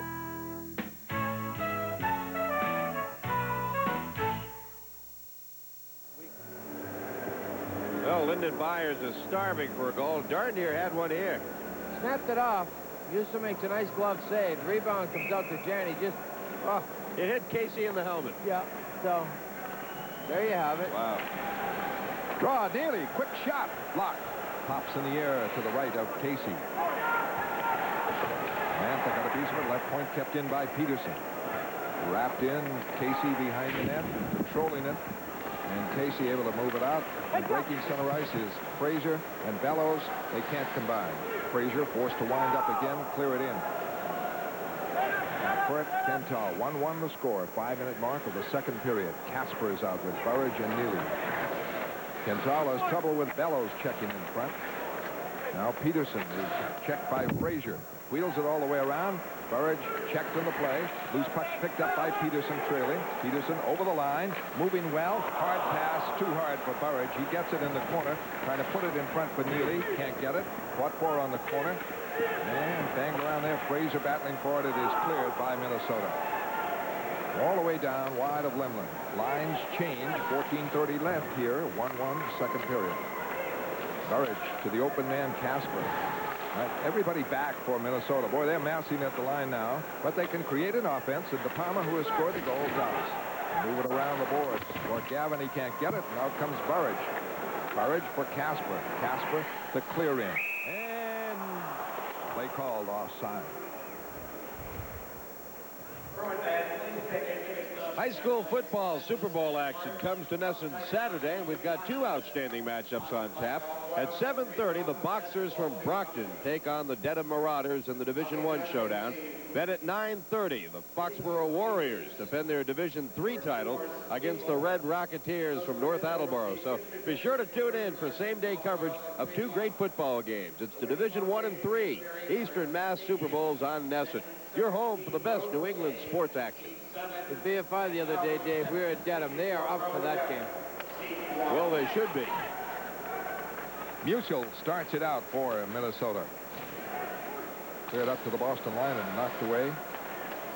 And breaking out Janney, right wing side over the line. Some open ice for him. Drops it off for Bias. The shot, side of the net. Didn't get it on net. Bias gets it back for Telvin. Telvin for Bias. Shot. High. Hit the post. Casey never saw it. And the Bruins really carrying the play now with the mobile defense getting into action. Telvin over the line now for Brickley for Janney. A shot and a save by Casey on Janney. Bruins exploding here, but it's still 1-1. Back comes De Palma. He's players offside as Archibald was in ahead, and the Bruins carrying the play. Boy, listen, Brian. Oh, you talk about stake bidding. Casey never saw Janney's shot either, let alone the two Byers got. Watch Linden turn here and snap it off quick. Crossbar. Quick delivery is what gets it up there so high, so fast. Casey's going, oh, thank you very much for the crossbar. And Craig Janney's shot, what did it do, break off the inside of his right arm? No, inside his right foot. Between they were going for the 5-hole, just hit his pass.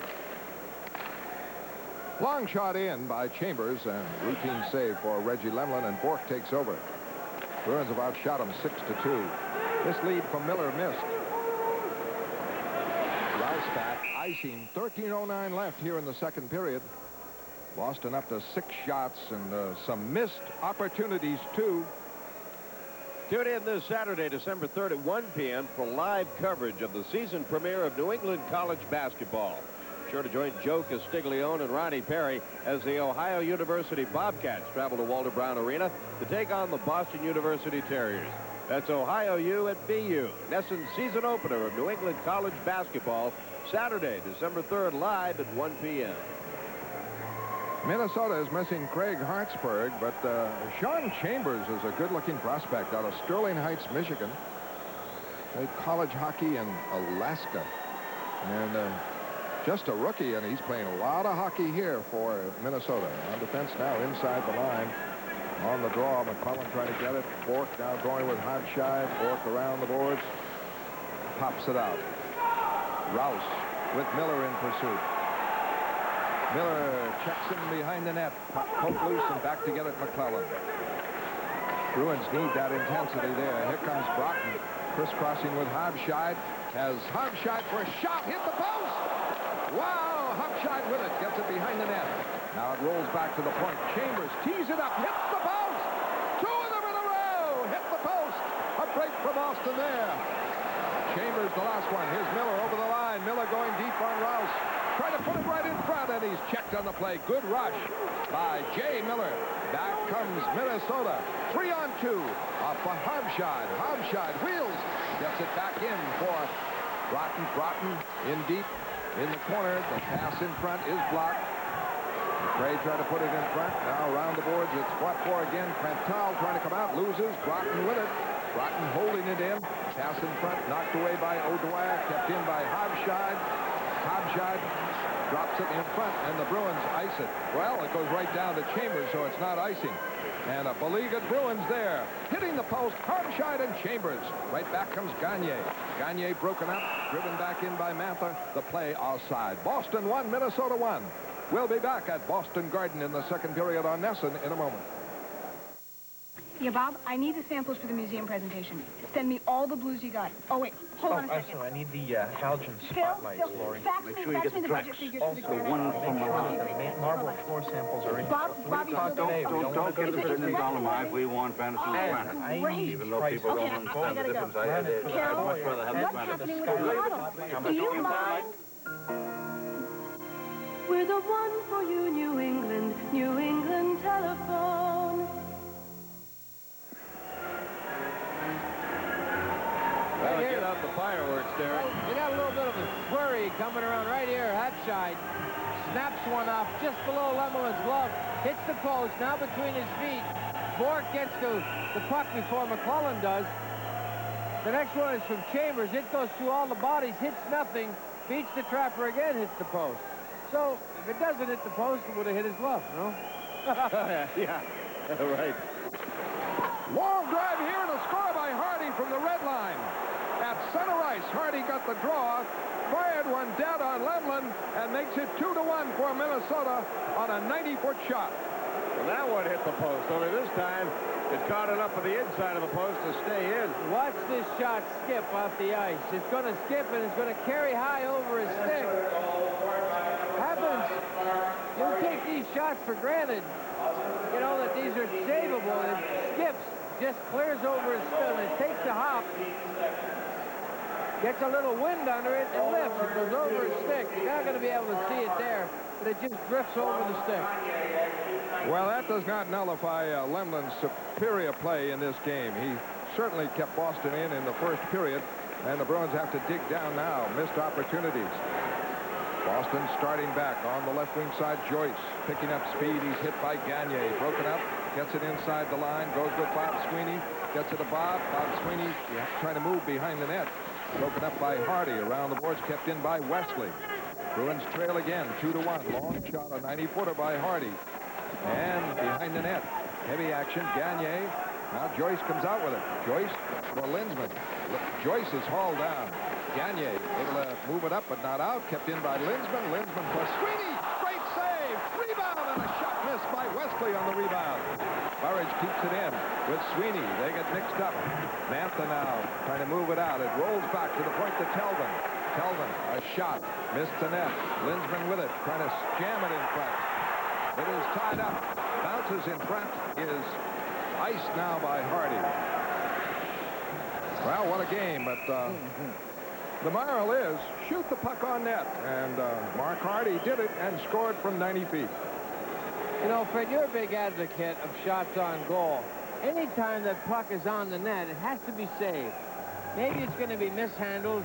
It might handcuff a goaltender. You get yourself a rebound. If you're skating and everybody's shooting at the net, throw everything at the net. See what happens. You know, when I was on teams that are in slumps, move to the net. Wesley jumps on this, goes wide of the net, but he got to the rebound, and that's the key. No matter how hard the shot is, if it's in the right place, the goaltender is going to be forced to move. And if you catch him moving on a rebound, he's dead. Back to Neely, a shot, a save by Casey out the faceoff. Centering pass knocked away. In front, Neely, backhander, and what a save by Casey! A spectacular stop on Neely. Neely back for Bork. Bork a shot, save, rebound, Kasper, hold on. A hooking call. And Casey doing a number here in the second period as the Bruins mount an attack. Minnesota 2, Boston 1. We'll be back at the Garden in a moment.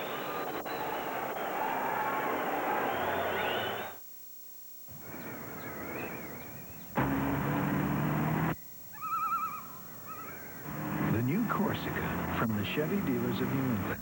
It's one of the fastest moving cars on the road today, outselling the competition nearly 4-1 because it sells for less, just short of $10,000. Stop where more people end up. Chevy of New England. Well, the Bruins have it going in high gear now, really testing John Casey, but unfortunately for Boston, Derek, Casey coming up big. Casey has a nice face-off to Neely. Here's the one that's going to... Neely's got him beat. It catches his arm. He follows through, bangs it away, goes back in front to Bork. Bork with his shot. Kasper hooked for his trouble. Puck is driven out to the Boston end. Minnesota leads 2-1. We're halfway through the game. Forechecking is Stuart Gavin. He's on with Dave Gagne. And Ray Bork starts the power play. Up front, it is Kasper with Neely and Janney. At first is Giles. Cleared it, but into the stands, and the face-off called. Well, we had that stat there, that fine stat, quality shots. What do you call Hardy's shot from 90 feet? Shot on goal. Well, it turned out to be quality, didn't it? It turned out to be super So quality. what does quality mean, right? Not clear-cut opportunity when you're facing the net and you've got full control of the puck. Now he looked at the face of the net, had full control of the puck. He was 90 feet away. A quality shot should be 15 to 30. But then you have to rate who's taking it. If it's Dino Cicerelli and he's 40 feet away, he's more of a threat than player X, who is not a goal scorer, who is 20 feet away with virtually an open net. True. All right. Back to the game. Power play Boston. Trying to tie it up. 9:51. It is back to Bork. Bork checked in the play. It is Broughton getting it to Brook, and they clear it away. An opportunistic, hustling, digging Minnesota team. An errant pass. Missed by Joyce. Taken by Casey. Dropped for Hardy. Hardy gets it up to Broughton. And Broughton carries it out. And drops it in. He was mentioned in a possible Philadelphia trade. Philadelphia would give up Dave Poulin for Broughton.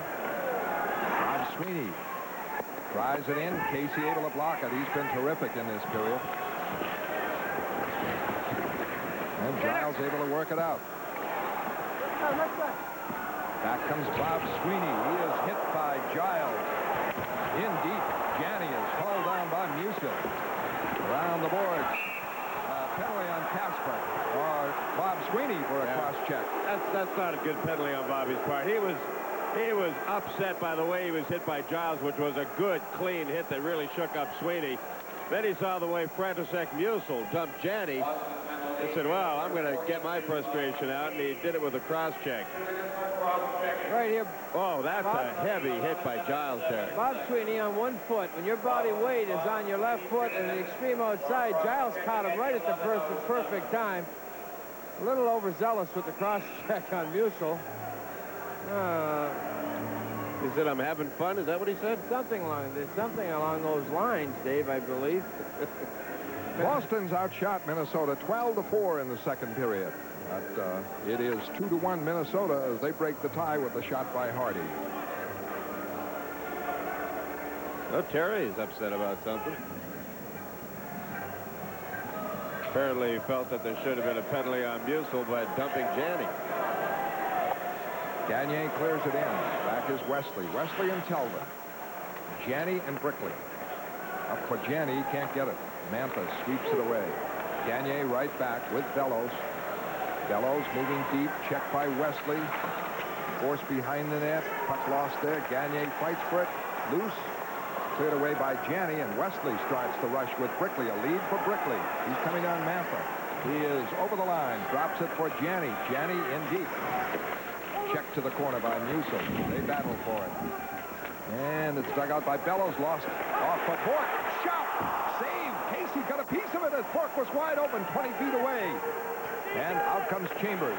A minute 12 left on the Minnesota power play now as they take the man advantage. 8 minutes left in the second period. 2-1 Minnesota. Hardy. Hard drive and a save by Lemlin. And the fans give Lemlin a mock cheer, which he doesn't deserve. Does not deserve. No, he doesn't. 50 seconds left on the Minnesota power play. Chambers gets it off on the left front. Musil. Musil and Bork go to the corner. Bork gets it. Can't clear it. Bellows broke it up. Now for Hobscheid. Hobscheid rolls it back for Musil. Musil drives it in around for Broughton. Play all on the perimeter, though, on the power play. Peterson, now Bork going for it. Bork is able to clear it. Down to 20 seconds left on the Minnesota power play.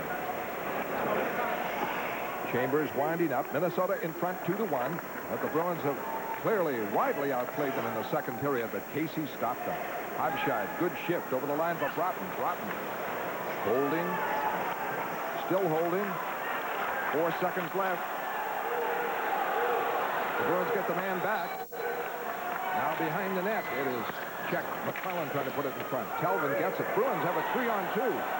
Sweeney away now to O'Dwyer. O'Dwyer for Burridge over the line. Broken up by Mantha behind the net. It is centered. Burridge shot. Hit the post! Hit the post to the right of Casey. He was wide open on the feed from O'Dwyer. And Billy O'Dwyer got to the puck first, turned and fired it out front. Randy Burridge was there. Quality opportunity. Tough break for Burridge. That's a quality shot. That is a quality shot. Right there through the leg. Didn't waste any time getting tricky with it. Got it to him quick. Hits the foot off the post and dies. A lot of times that hits that foot and has enough momentum to bounce back into the goal. Tom Larson, NHL update. Fred, the game we're following at Joe Louis Arena in Detroit. The Red Wings had run out to a 4-0 lead in the second period before Michel Goulet of the Nordiques gets his 8th of the season to make it 4-1 at 8:50 of the second period. They have scored again. It's now 4-2 Detroit. This update brought to you by Budweiser. Live coverage of exciting Hockey East action continues Monday, December 5th at 7 p.m. Be sure to join Sean McDonough and Bob Norton as the Northeastern Huskies travel across town to meet the BC Eagles at the Conti Forum at Chestnut Hill. That's Northeastern at BC Monday night, live at 7 right here on Nesson. Face-off coming up to the left of Casey, 6:35 left. And it's back for Kental. Kental's shot blocked. Cicerelli breaks it out. A long lead looking for De Palma. Too far. And on the boards, it is Joyce there. They wave off icing. Giles drives and a screen blocked. Rebound Peterson. Peterson for Joyce. 3-on-2 to Linsman. Linsman checked in the play. Rolls in for Joyce. Doesn't see it. Now Linsman gets it out of the corner. Puts it in front. Blocked. Bruins can't get a shot away. And Minnesota clears it out. Cicerelli. A drive blocked by Peterson. And he's knocked away. Back comes Joyce. Good break here over the line. Checked by Giles. Broken up. Kept in by Linsman. For Joyce, he is hit up by Mantha. What for in the boards? Bruins. Joyce comes out of the corner. Spilled. Penalty. Tripping. Musil. Power play. Boston. Boy, great shift by Bob Joyce. Great shift. He stopped on a dime and cut back, and Musil had no choice but to trip it. What he did is he never had that much speed going for him. He had body leaning. Musil went to pick up his body. He could cut that quick. Got it up front penalty. Minnesota 2, Boston 1. Back of the Garden in a moment. When it comes to Pro Team merchandise, nobody scores more than Fan Fever. With all the Pro Teams in stock, Fan Fever has the largest selection of Pro licensed merchandise on the South Shore. Conveniently located off Route 3 South, take exit 12, Route 139, Pembroke. Fan Fever has everything a sports fan could ever want, and more. To order by phone, call toll-free at 1-800-848-7776. Out of state, call 617-826-7770. Fan Fever, Route 139, Pembroke. Well, you look at Bob Joyce, Derek, and he's not an imposing figure, but he is strong. He's very good with his feet as well, Dave. Cuts in here, gets stripped, gets it in front with a little sweep check. Just happened to bounce past Kenny Linsman. And Terry O'Reilly sends out on the power play Janney with Brickley and Neely. Back of the points, Galley and Bork. 5:41 left, second period, 2-1 Minnesota. Batted around. Minnesota with it. Cleared by Rouse. This got to be a league record for hitting posts. The Bruins have hit 3. 1 in the first period. 2 here in the second. Minnesota hit 2 in 1 shift. That's 5. Bork drives it in. Janney gets it. Loses on the pass play, and it's Gavin breaking it out. Gavin back for Chambers. Knocked back to the Boston zone. One save that I think we credited to Casey was the Bork shot, and I think he hit the post himself. It could have been 6. Bork back. The drive in. Janney going for it on the boards. Digging. It is Minnesota's Rouse coming up with it, and it clears it. And Bob Brook all the way down on Galley makes it very tough, but Galley hauled him down. Quickly now. Now to Wesley to start it back. Minute left on the power play. Wesley carries, goes deep. Check. Goes down. Broughton with it. Broughton broken up by Sweeney. Sweeney wheels in the corner. Plays it around for Brickley. Brickley on the left wing corner. Drops it off for Janney behind the net. Good operator from that point. Janney holding. Sweeney in front. Goes to Telvin in the corner. Back for Janney. Back out for Telvin to Wesley. Wesley, a screen shot. Doesn't reach the net. 29 seconds left. In deep. Janney on it. Janney behind the net. Holding. Still holding. trying to get it in front. Can't do it. The Bruins aren't getting a shot in this instance, and Hardy is able to clear it. So while they kept it in and had potential, nothing developed. The fans are booing. Boy, these are tough fans tonight. Wow. They are. Linsman rushes. Play broken up at center ice by Chambers. Wesley now. No icing. Cleared it in. Casey clears it out. With it, Gagne. Gagne, good pass off from McCray. The shot over the head of Lemlin on a deflection. Peterson gets it up for Joyce. Joyce, a long pass out, intercepted by Chambers. What a strong, bright young defenseman he is. Chambers made a couple of key plays there. Now it is Sweeney trying to come out. Sweeney taps it out. Driven back in by Mantha. 3 minutes left in the second period. Bruins attack stalled since they went on a power play. Prior to that, they had really poured it on Minnesota in the period, hitting a couple of posts and getting 12 shots. Linsman drops it in. Neely goes in against Musial. Shovels him off. Gets the puck. Trying to come out of the corner. Gets it across. Too far ahead of Casper, though. Casper back, shot Kental. Save Casey on the long drive. Had a face-off in the Minnesota end. The All-Star, or the all-new Boston Bruins 1988-89 yearbook is available now just in time for the holidays. And this newest edition is packed with color photos of all your favorite Bruins, biographies, and statistics. There's also a special section on the Bruins' incredible playoff run of last season.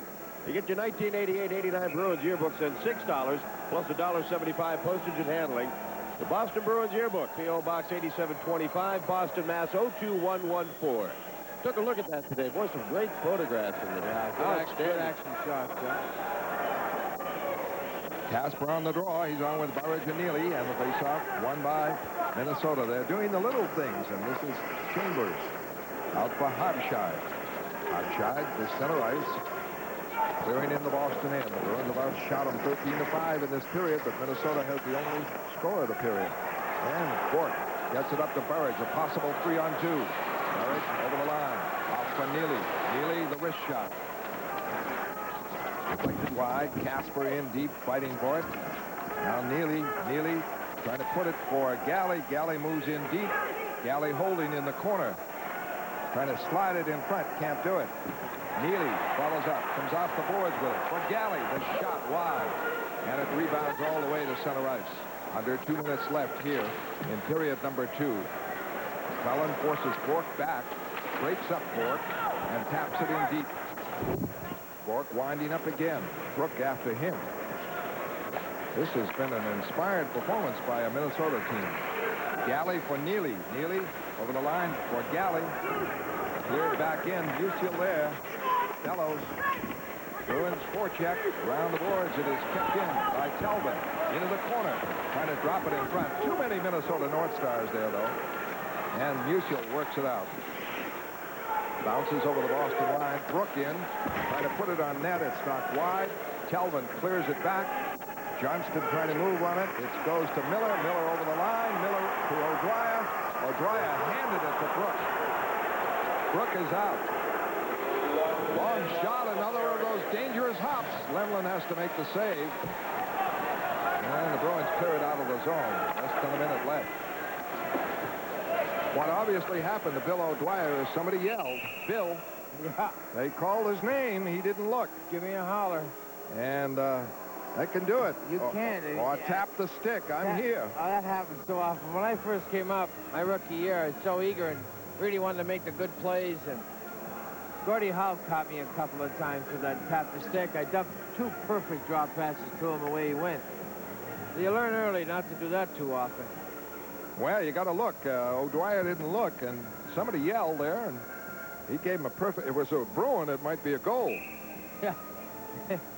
I don't know if that happened. I think it was a bouncing puck. He tried to get it towards the net with the backhand and kind of shanked it straight out front.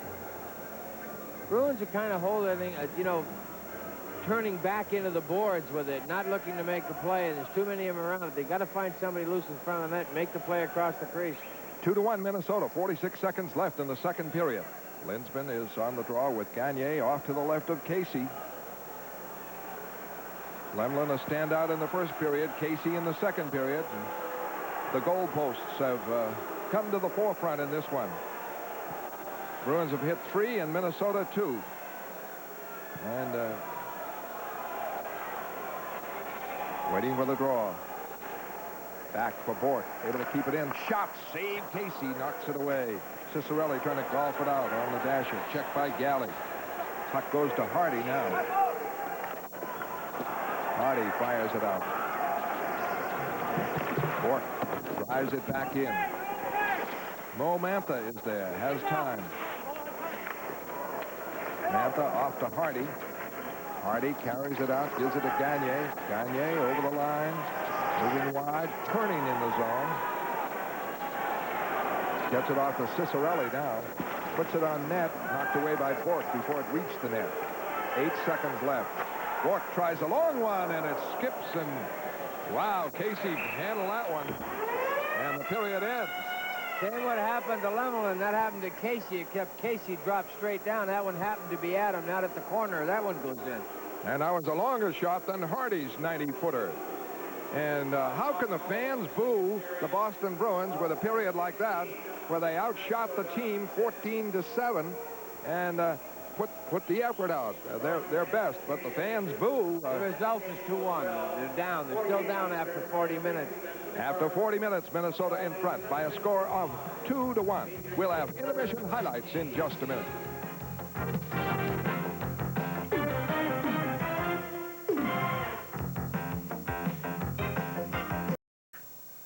The Minnesota North Stars 2-1 lead over the Bruins. We are at the end of 2 periods of play. There is a first time for everything, of course.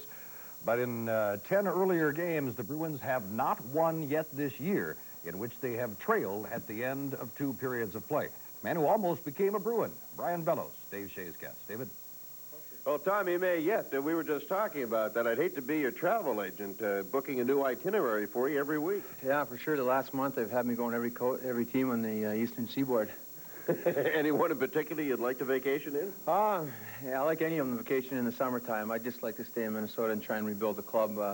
You know, I feel we've had a new start with the new management coming in, and it's time to put things to rest and really try and win some games. Do you feel, Brian, you've never really been appreciated in Minnesota? I mean, your name's always been coming up every season in trade talks. It just seems like right now there's kind of a gap between myself and maybe some of the older players as far as talent-wise. And, you know, our top players are really 29, 30, and then the emergence Dave Gagne at 23, and myself, there's been a little lack of talent because of the draft years, and maybe that's one reason why.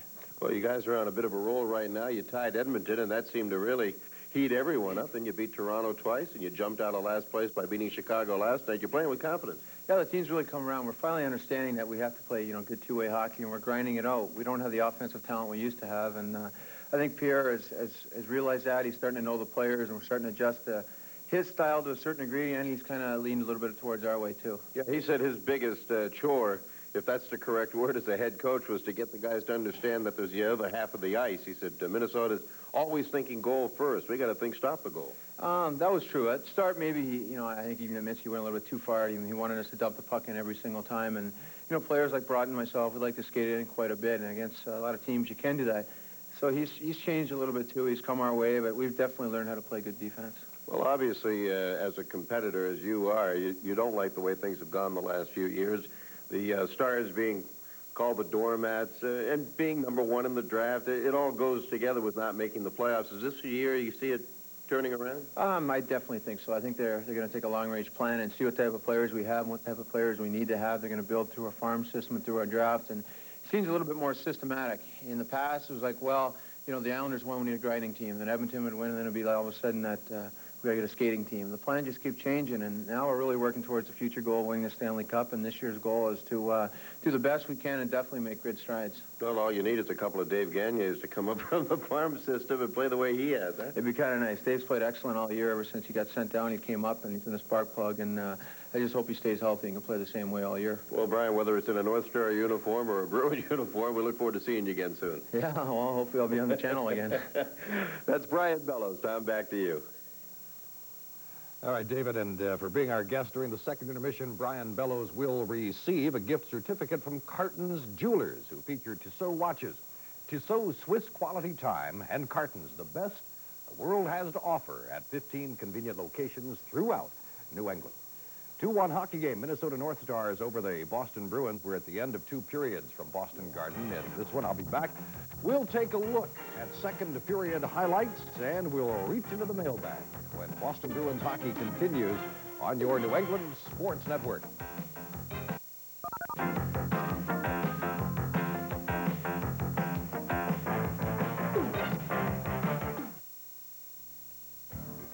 Cam Neely, combining strength with finesse. In the 1987-88 season, the All-Star totaled more than 40 goals and led the Bruins in power play goal scoring. Cam Neely is hockey's prototype right winger. Ray Bourque, winner of 2 consecutive Norris trophies, an NHL All-Star in each of his 9 seasons. He's one of only 7 defensemen with more than 200 career goals. Ray Bourque is hockey's best defenseman. Cam Neely and Ray Bourque together on this personally autographed limited edition print. Hey, nice wrist shot. To order your 2-foot by 3-foot personally autographed poster, send a check or money order for $19.95. Payable to the New England Sports Network, Neely Bourque Poster, Post Office Box 637, Kenmore Station, Boston, Mass. 02215. Orders received by December 16th will likely be delivered in time for Christmas. Massachusetts residents must include 5% sales tax. Canadian orders, please include $3 to cover shipping and handling.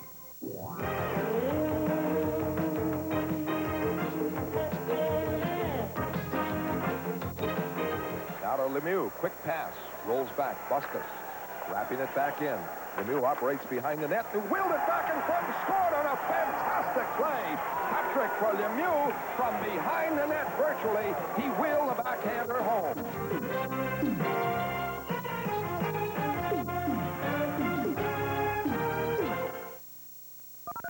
Well, the Bruins were outgunned, 15-7 shots on goal in the first period, but they still came away tied at 1 apiece. The Bruins seemed to get their game going late in the first period, but now after 2, Minnesota is back up 2-1. Early in the second period, Steve Kasper gets a shot at a Boston lead. Janney, away to Keldon, Wesley, shot, high, block, front, Janney couldn't lift it. A second shot by Joyce, by Kasper and the save. So the Bruins, no luck on the Kasper bid. They were most fortunate at the other end, just a few minutes later. Crisscrossing with Hobscheid, as Hobscheid for a shot, hit the post. Wow, Hobscheid with it, gets it behind the net. Now it rolls back to the point. Chambers tees it up, hits the post. 2 of them in a row, hit the post. Game still tied at 1, getting toward the middle of the second period before the North Stars got their second goal of the night from area code 508. Mark Hardy, a 90-footer just inside the red line when he let it go. 2-1 Minnesota. Not much reason again for Terry O'Reilly to be real pleased. At the end of 2, the Minnesota North Stars with that 2-1 lead over the Boston Bruins. We have Boston Bruins hockey for you here on Nesson tonight. Bruins and the North Stars, end of 2 periods. The North Stars by 1, which brings us to our mailbag question for the night. Viewers' questions for the Bruins. The question tonight comes from Lowell, Massachusetts, from Myra Rosario, writes to Bob Sweeney. Which players, past or present, would you say have influenced you most in your hockey career? Well, Myra, I think growing up as a kid in the Boston area, hockey was real big when I first started playing. The Bruins were winning the Stanley Cup, so I don't think it was really one player that influenced me. I think it was the Bruins team as a whole. I mean, they had some great players with Orr and Esposito. So it's kind of hard for me to single out one. I have to say the whole team.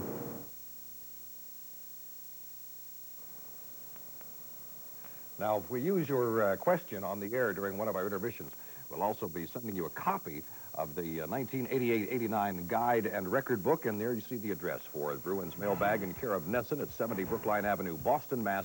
02215. And if we use your question on the air, get a copy of the 88-89 Bruins guide and record book. Up next on Nesson, take a look at action in a game between the Red Wings and the Quebec Nordiques in Detroit. That's coming up, and the other scores too, when Bruins hockey continues on your New England Sports Network.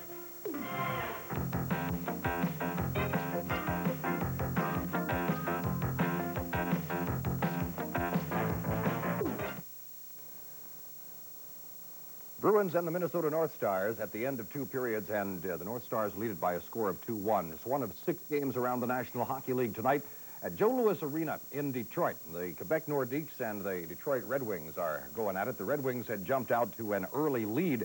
We're up by a score of 3-0. We'll pick up some of the action in the second period. Paul McLean of the Red Wings gets his 13th of the season, sent in alone, and scores at 5:53 of the second.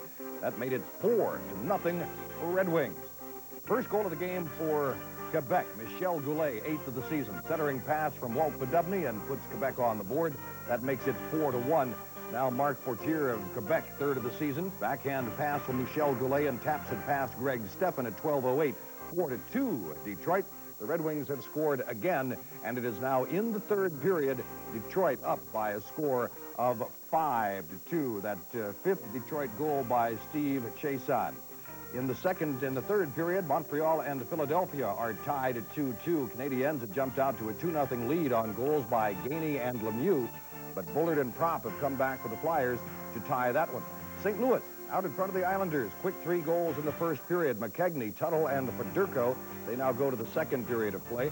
New York Rangers and Calgary will be getting underway a few minutes away now. 9:35 is the start time.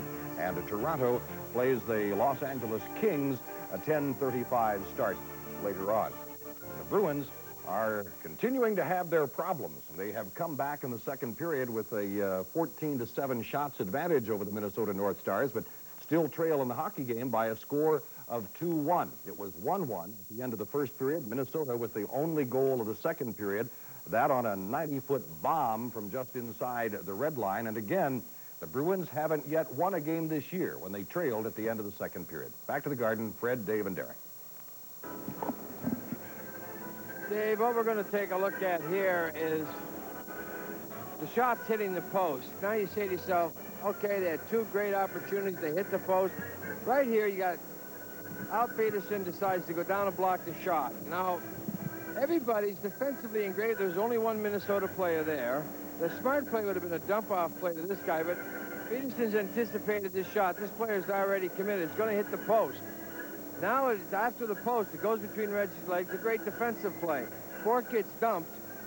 But, however, Minnesota ends up with the puck behind the net. They slide it back. It goes through the feet.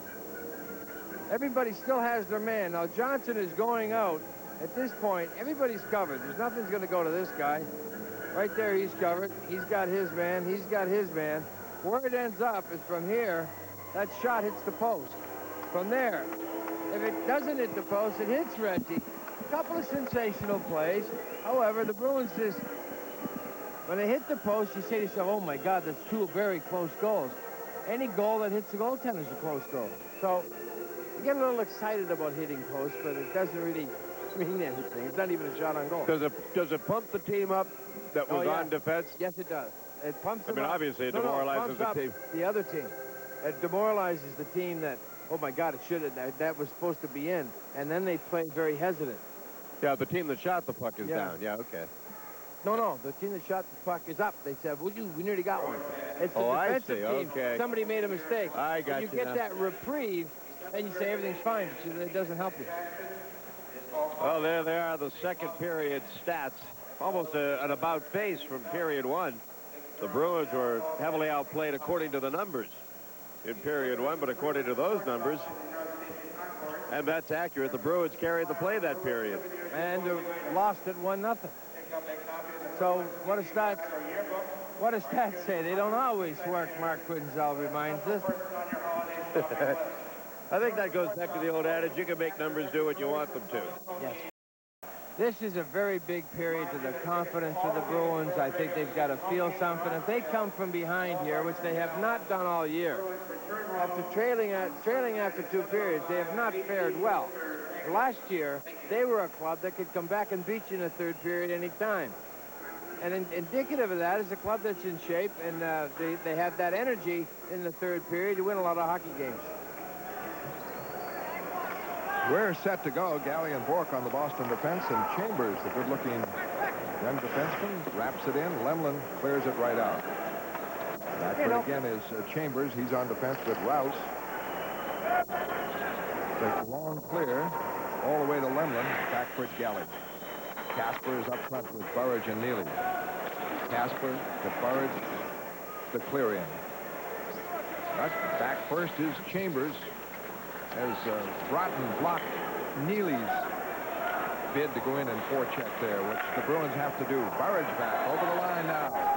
Off for Neely. Neely a shot. Deflected save. Rebound, and Burridge is spilled as he tried to cut in front with it, and Chambers goes out. Boy, that's something we haven't seen much this season. Cam coming through that right circle, winding up at brilliant. What he does, he's starting to learn Burridge now. Randy thoroughly, in his mind, he's going to drop past this all the way. Now, Burridge continues to go wide. Neely takes the shot. Now, Burridge is going to the net. Casper gets the rebound. Casper got a piece of it there. Yeah, and then a save right there. So that's 2 shots. Burridge had the right idea, got hauled down, but he would have went wide. Right there, Randy Burridge takes the defenseman with him. When he takes him outside, that opens it up for Neely to shoot. Randy Burridge dumps it and stops. The defenseman can check Neely. But he's got to go and pick up Burridge.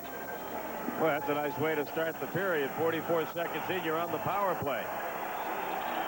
Face off inside the Minnesota line.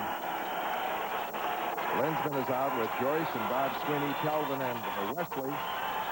On the draw, Telvin tried to keep it in, but Musial, a big, rangy defenseman, able to bat it out. Linsman winding up, forced back by Gavin.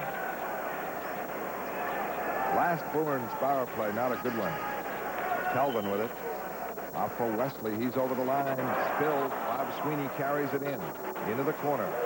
Back now for Wesley. The shot blocked in front. Knocked wide. Joyce behind the net. Joyce checked on the play. Knocked down. Linsman in together. And a lost stick by Gagne. In for Joyce. Joyce tried to hit Wesley breaking for the net, and it didn't work. Boy, they had a man advantage, and Gagne without a stick. And it did not pay off. And now, of course, Gagne replaced by Brook. And 1:05 left on the Boston power play. Telvin, Bork. Bork in for Casper. Casper behind the net. Holding. All the way across for Bork. The shot goes wide. Great chance for Bork. Had to reach forward for that pass a bit. Telvin holds. Gives it to Casper. Cross for Neely. A shot. A beautiful save by Casey. And let us not forget Casey. Casey has been outstanding. The Bruins had it knocked outside, tried to bring it back. Offside. Boy, he's playing like he did earlier this season against Boston out of Minnesota. Cam Neely got robbed again. Yep. Not sure of yourself, see, and what happens is Neely just get it away quick. And get it on the center of the net. And then, yeah. Right, you know, you got some curling around here. You got Lisbon with the puck over here. He's going to get it into Joyce in the corner. What Joyce is going to try to do is try to cross here to Wesley. And what happens is just saw Wesley too early, never got it to him across the crease. Boy, if Bobby had turned and faced up to Casey, yeah, Wesley would have dropped down below. You got a 2-on-none. It's in the net. Casper is out with Burridge and Neely. Still a power play and 30 seconds left. Bork trying to come out. Ray Bork off for Gary Galley. Galley flips it in the corner. Casey casually blocks it for Giles. He's checked. Bruins fight for it in deep. Galley moving up. He has lost his stick. Well, now he's able to regain it. He hasn't broken it. Musial checks the play. Casper digs it free. Back for Galley. Galley for Burridge. For Casper. Walks in. Casey robbed him. What a sensational save on Casper. Casper walked in, had time, looked, and Casey made the stop. So, Casey, the story is they lead 2-1, icing. Bork fired it in, Rouse touched it. 2-1 Minnesota. Back at the Garden on Nesson in a moment. The Van Pattens meet one tough customer. Dick Van Patten, you're saying someone can oil and lube my car better than me? Yes, it's called Jiffy Lube. In 10 minutes, the J-Team changes the oil with quality Pennzoil. Here comes the Pennzoil. Replaces the filter and lubes the chassis. Fills the fluids, 14 services in all. Okay, but how much? So welcome to Jiffy Lube. J-Team, this looks like the beginning of a beautiful friendship.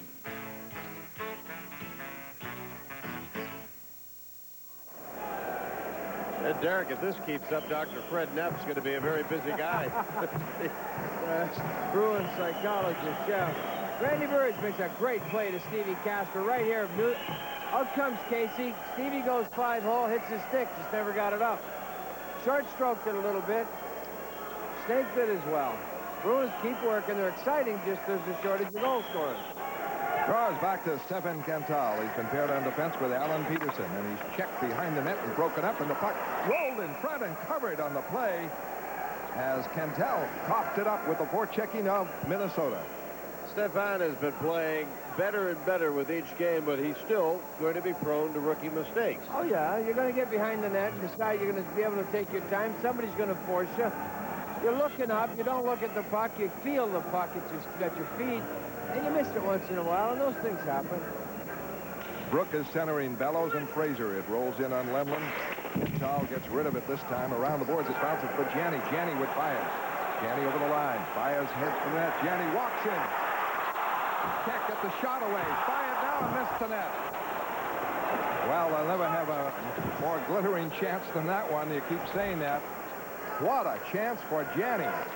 In the corner, trying to put it in front. It is intercepted and cleared by Hardy. Cantal winding up. Pass out for Baez. He's checked. Peterson to Gianni. Gianni over the line. For Brickley. Brickley a shot. A save by Casey. He drops at the right time and blocks everything. Frazier able to clear it out. The Bruins continue to carry the play. No shots for Minnesota in the third period. And for Boston, they've had 6, plus a couple of misses. Chambers carries it out. Drives it in. Lemlin trapping it. It comes into the back of the net. With the score, Minnesota 2, Boston 1. We'll return to the Garden in a moment. Take a look around you. It's a time to put the best to work for you. Here's our action warranty. We're the ones coming through for you. Let's get together. Now more than ever. Come with us. We love the place. Century 21. What a team. Call any of the 500 Century 21 offices in New England today. You know, you say to yourself, the Bruins, we were playing well. We get in the goaltending, and teams are in on us, but our goaltending held up. Right here, Craig Janney proved an example. We're all over Minnesota. Poke check by Casey to nullify yet another great chance. Hardy, who scored the 90-footer, made a terrible defensive play. Gianni forced that, and Gianni was walking in, but it didn't pay off in a goal, and here's Cicerelli keeping it in, blocked by Telvin. Chased by McRae. 15:20 left in the third period. Minnesota in front 2-1. The clear to center ice, the wrap back by Giles, and Minnesota called offside. In this third period, Boston 6 shots, Minnesota 0. But let's salute John Casey. He is the story of the game in the net. Is he ever? He is just playing sterling back there. Stalwart performance, Dave. A stalwart upper performer. Yes. Yeah. Would you leave the thesaurus home tonight? Would you leave Sterling wasn't bad. You could stay with that. Yeah. That's enough. Stay with Sterling. That's sufficient. It's overkill otherwise.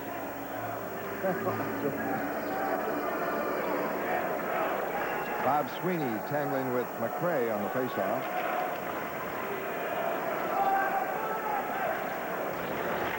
A drive in by Musil, wide of the net. Deflected away. Bork trying to move it out quickly. Connects with somebody. Wraps it around the other side. Bob Joyce going for it. Gets it to Lindsman. Lindsman controls it smartly. Drops it in for Bob Sweeney into the corner.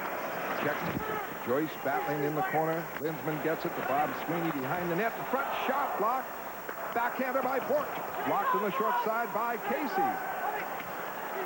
Bork in deep. Bruins battling hard for the equalizer. Nobody out front. Bounces out front.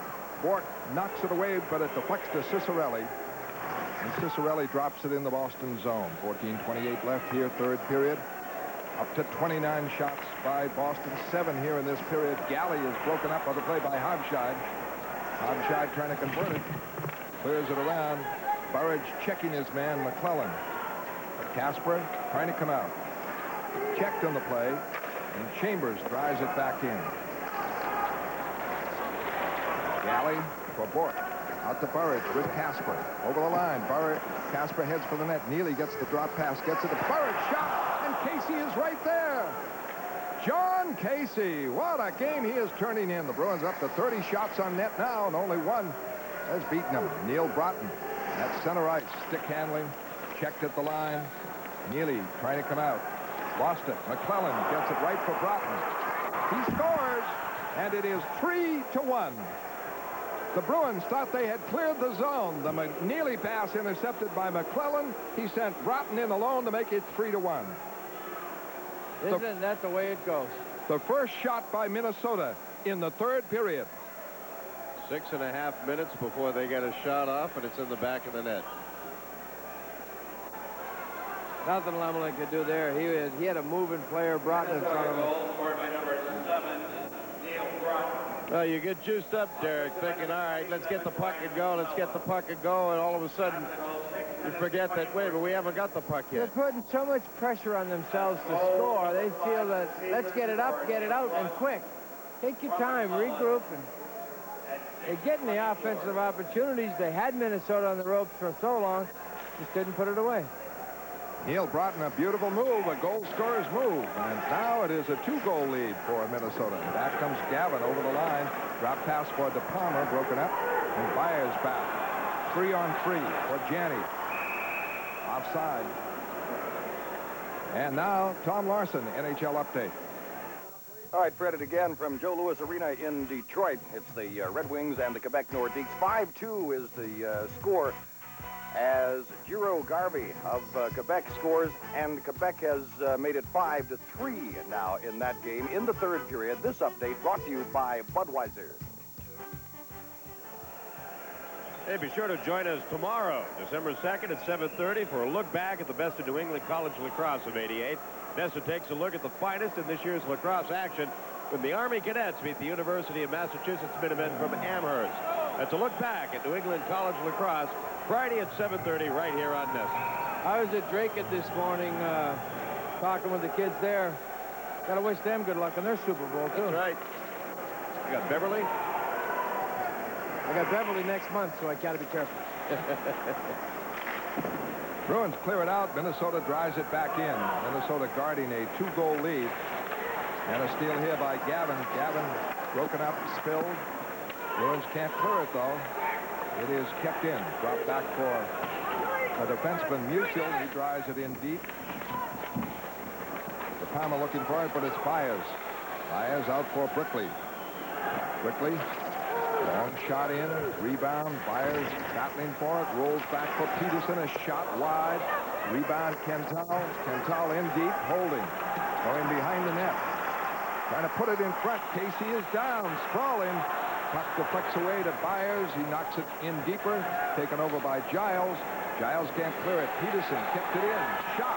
Blocked. Bruins spilled in front. It is Brickley. Byers trying to put it in front. Can't. And a battle in deep. Byers still on the boards. Takes the hit. Pokes it in deep. Giles there. Giles trying to come out. Just slams it out. It goes into the Minnesota bench at a face-off call. 8 minutes played here in the third period. We're looking at Alan Peterson back in action. And has he played well tonight? Oh, he sure has. You wouldn't know that he'd been out for a few weeks. Playing terrific. Stefan Quintal looking to make the play. It is Casey. He without the stick. He had Billy O'Dwyer in the slot earlier before he turned the net. Yeah. That was the play. Yeah. Then once he passed that up, he had to make the turnaround. O'Dwyer fighting for the rebound. Well, Musial with a nice take out of Andy Brickley. Crowd wanted a tripping call. Well, you got to be happy with the effort. The effort is there. It's just a matter of putting the puck in the net now. Well, the Bruins are being stoned by John Casey. And the opportunistic Minnesota Twins lead 3-1. 12:06 left, third period. Draw back. Galley, a shot. Casey down low blocks it. Boy, he drops it just the right time.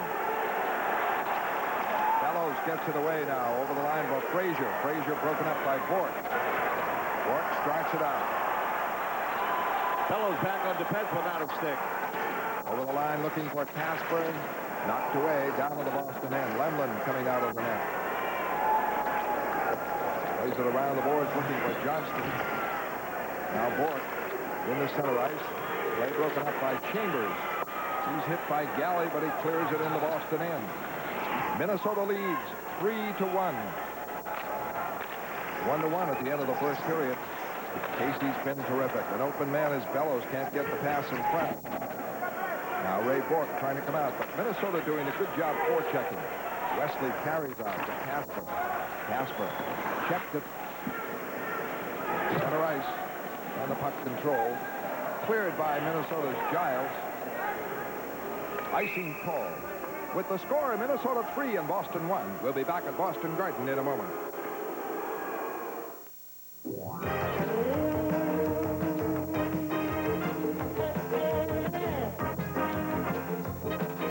Now to Lemieux. Quick pass. Rolls back. Buskus. Wrapping it back in.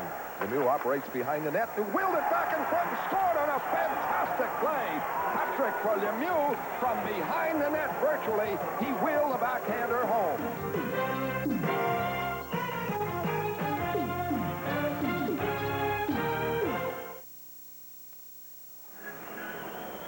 Derek, big opportunity for Boston. Bellows broke his stick, went to the bench to get it, but never got there because suddenly he had to back up and play on defense. Bruins have won 12 of the last 13 against Minnesota, including 6 straight at the Boston Garden, but they trail now with 11 minutes left, even though they've outshot Minnesota 31-22, and the fans booing them when undeservedly. The effort is there, but Casey is there too. Here's a great effort by McRae, sweeps the puck all the way down to Lemlin.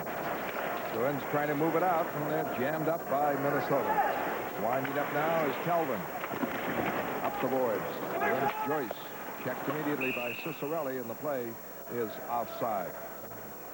Now, of course, the Bruins were blasted for a lack of effort in Philadelphia, and here's McRae going after Kelvin, I believe. Yeah, Kelvin and Gagne got into a bumping match. Kelvin bumped into Gagne. I don't know if Michael meant to or thought he'd give him just a nudge. Well, Gagne took exception and threw a cross-check at him. Well, he's got somebody going. Stewart's got them both. Yeah. Might as well make a non-call there rather than a call, but makes no difference. Except the Bruins don't want to be trading Michael Kelvin at this point where they need to play catch-up. Gagne, even though he was brought up as a penalty killer, when they brought him up, he's turned out to be a great two-way player. Gagne just kind of drifting around. There's a little bump. There's your cross-check. Oh, there's a little glove in the puss. A little bit. Have some leather. Gagne is a former #1 pick of the Rangers. His coach, Pierre Paget, wonders, did they maybe give up on him too quickly and send him down too quickly and break his spirit? Maybe. Because, well, Minnesota had him down this year. What's he talking about? Well, he said it was a numbers problem. He said there were a lot of guys that could have stuck. Sent him down, needed a penalty killer, brought him back. All of a sudden, he's picking up the odd goal here or there, so they put him on a regular shift, picking up the odd goal there, so they put him on the power play. He keeps on scoring it. Got 15. Hard to explain. Suddenly, he's blossomed. Terry O'Reilly's wondering what he's got to do. You know, when the puck doesn't go in the net for you, and the effort's there. Well, the shots on net, quality aside, 24-8 for Boston in the last 2 periods, and this one not complete. And none of them in. in. Minnesota has scored 2 goals, and Boston none. But the effort is there, and Bruins keep digging, but Minnesota's playing a superb game. Right now, Joyce trying to move in. It's knocked out to center ice. They're covering everybody. They're right on top of the play. Linsman trying to pop it in for Sweeney. That doesn't work. Archibald gets it back from McRae. McRae hauled down by Wesley. Ray Bork winding up. Outskates Archibald. Center ice, left wing. Over the line. Tried to pass on the crisscross. It didn't work. And Minnesota clears it out. And matching penalties, Bob Sweeney and Mo Mantha are going out. Well, look, Paul Sturton, and he got hit in the face with Kenny Linsman's stick. Kind of lost track what was going on. I thought Kenny was going myself. I did too. McRae had whacked Linsman. I thought those two were going. Oh, well. That's a high stick, and that's a slap.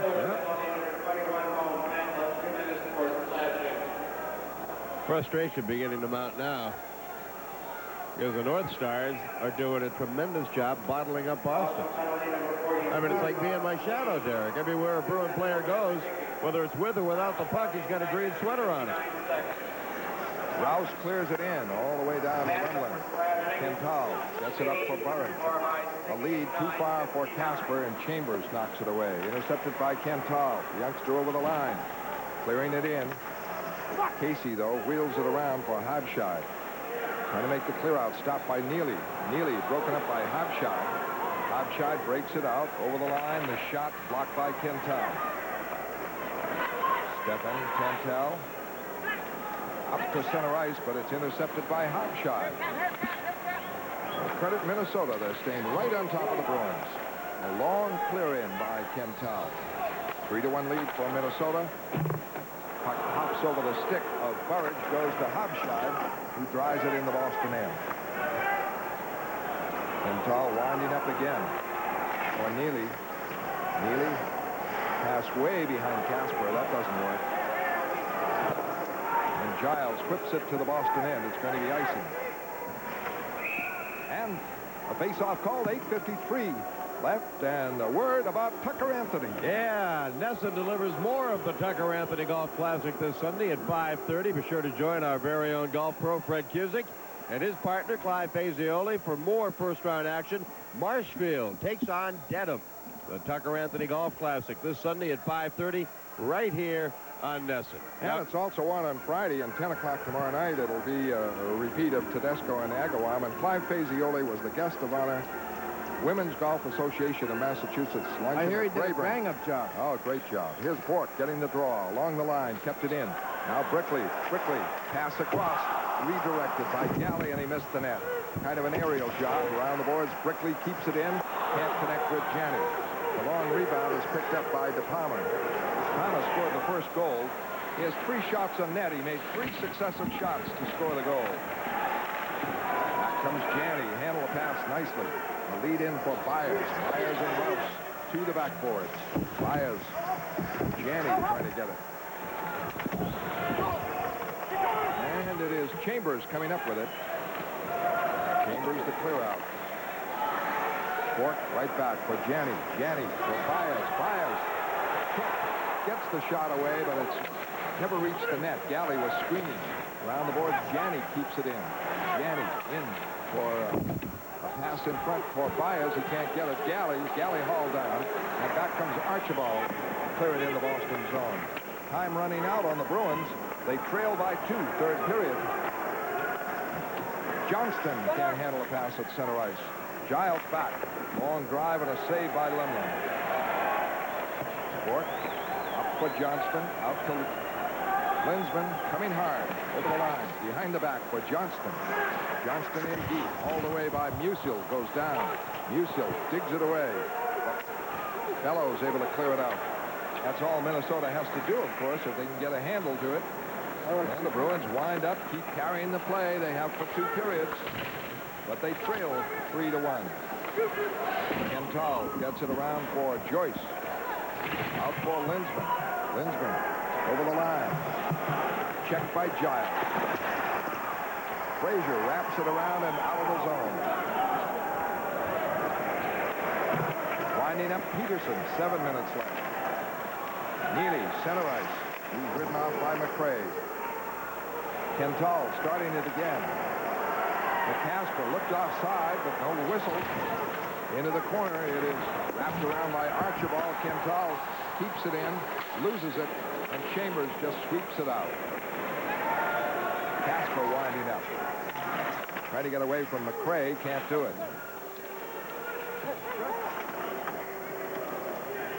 Now Quintal. Up for Neely.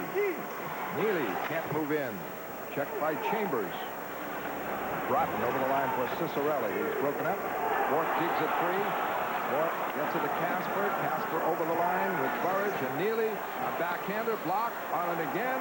Swept it, but wide. Never got the shot on. Giles is able to clear it. 6 minutes left. Bork gives it out to Galley. Galley's pass knocked away by Giles to Broughton, and it's back in the Boston end. 3-1, Minnesota making that 2-goal lead stand up. Here comes Byers and Janney. Off for Janney, back for Byers. Trying to cut in. He is broken up by Casey, who just went down, spread the stick out, and made the block. Minnesota 3, Boston 1. Back on Nesson at Boston Garden in a moment. This is a brand new Nissan Sentra. This is a brand new Nissan hardbody truck. What do they have in common? Absolutely nothing. Nothing down, that is.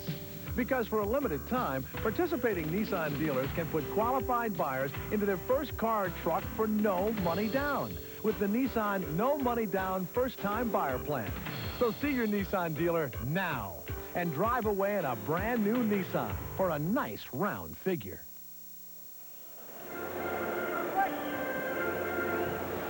Well, Tough day at the beach. Dismal staff there. John Casey has a lot to do with it, but over the last 5 or 6 minutes, it's not Casey, it's Minnesota keeping the Bruins at bay. It's so much easier when you got a 2-goal lead, fall back, pick up your man. On the draw, fought for, rolled. Wesley, a shot, save, Casey, top of the crease. And Bellows breaks it out. Oh, that was a big stop. The play offside at the Boston line. A very big save by John Casey, who is quite a story here tonight. That's 33 shots for Boston. Only one has gotten by. He has been tough. Right there, another big save. Right out past the interference to cut down the angle, get a good view of it. Byers fighting for body position. Never gets to it. Philadelphia's come back with 2 goals. Well, somebody tossed a sneaker out on the ice. I've often wondered, I mean, wouldn't you look a little bit silly leaving with just one shoe on? Well, unless you put an extra shoe in your pocket. I would like the guy in Montreal that threw his pants, a pair of pants out there. I said this guy had to come with 2 pair. Joyce over the line with Bob Sweeney. Can't connect with him. Sweeney was covered. Lynn's been battling to keep it in. Chambers wraps it around the boards. Wesley moves in. Wesley is hit. Checked on the boards. Battling for it. Still trying to get it free. And it goes to Joyce. Joyce trying to cut in front. Does. Can't get the handle to it. And Kelvin is shot. And it's blocked by Brook. And a penalty coming up for holding on Minnesota. But the Bruins again do everything but score. Delvin got this shot off on goal. Casey had to squeeze the pads. Can you believe baby. That? Hey, the Bruins are back in action at the Garden on Sunday night, and this is one game you won't want to miss. Be sure to join Nesson at 7 o'clock when Mario Lemieux and the Pittsburgh Penguins storm into the Garden for a battle with the black and gold. Lemieux, the hottest property of the NHL, his supporting cast, including super defenseman Paul Coffey, and the newest Penguin goaltender Tom Barrasso. It's sure to be a great night of hockey. The Bruins take on Mario Lemieux and the Penguins Sunday at 7 right here on Nesson. Kid I want to see is Rob Brown. He's having a great season. Banner year. Dare I think the Bruins could come back with 5 minutes? They've had the opportunities. Do you get one and fill the net? Does the roof cave in on Minnesota if you get one? I think so. I mean, Minnesota's got to be making Pierre Pagé very proud, playing the kind of hockey he wants, but I don't know how used they are to protecting a lead in the closing minutes, having it shrink and trying to stay with it. They're not protecting the lead. Casey's stopping the Bruins. There's a big difference. His defense is his goaltender. He's got to be worried. Back to Bork. Bork is checked immediately by Gagne, but they get it in. And it is held there by Sweeney, Bob Sweeney, Joyce. Joyce closing. Shot saved by Casey. Bruins keep it in. Telvin back for Bork. Shot. Save Casey. Marvelous demonstration. Back to Bork again. 37 shots. Shot to save Casey. What else can you say? And a high stick, and they're calling the faceoff back in the Boston end. Boy, it looked like a pinball Slump or no machine. slump, the Bruins got to be very pleased with the way they're playing. They're Oh, getting there's the no lack of effort tonight. No, that's they're for getting the certain. opportunities. Boy, a couple of bullets drilled on John Casey. Rebound comes by everybody twice. Great play, turnaround by Michael Talbot coming up. Ray Bork, another shot, snaps it through, hits the leg, kicks it out, gets hit at the same time, still gets it up. Ah, well. 1:34 left. Here's another one. Oh, this is a humbling experience. Detroit's taking a 7-3 lead over Quebec. That's final now. The Islanders are really struggling. They're behind St. Louis. Boston up to 38 shots. That gives them 16 in the third period. 24 shots for Minnesota. Minnesota leads 3-1, 4:35 left. 1:34 left on the Boston power play. Selwyn. Rotten and Brook, the forecheckers. Now Ray Bork starts it out. Drives it in. Casey able to block it. Gets it to Musil around the boards. It is Bork just able to keep it in. Up for Talbot. Talbot holding. Back for Bork, the lone point man. Now Talbot has moved well up. Bork holds for Talbot. Talbot back for Bork. Shot blocked in front. Never reached Casey. The rebound off to Broughton. Listen, there are nights like this. It happens, but it happens after the Bruins' weak performance against Philadelphia, and so it's magnified. Casey, tremendous. Bork clears it in. That's it in a nutshell, Fred. Hardy wheels it around. Stopped by Bork. Bork able to keep it in. Off for Neely. Behind him, has to wheel around in the zone. Checked in the play.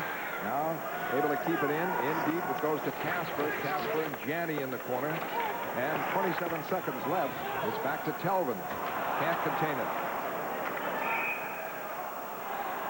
Talbot's pass to Janney is called offside. 22 seconds left on the power play. Tonight's game is being brought to you in part by Budweiser. Beach to an age for that clean, crisp taste. This Bud's for you. And by your New England area Century 21 offices. Put your trust in #1, Century 21. And by Nissan, inviting you to test drive the new 240SX, the sports car built for the most important race of all, the human race.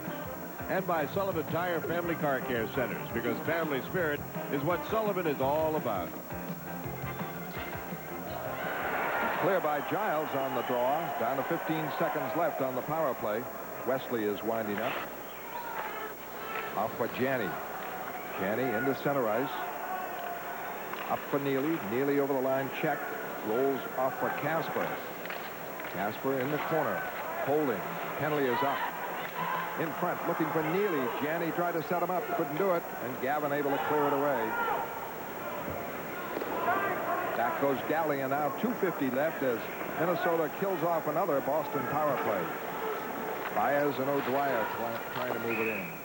When they finally do, the play is offside. We have 2:42 left. The shots are 38 Boston, 24 Minnesota, and the North Stars lead 3-1. Boy, a tough crowd tonight. I think they'd boo Mother Teresa if she were here. She would. If she was at center ice, she'd get booed tonight.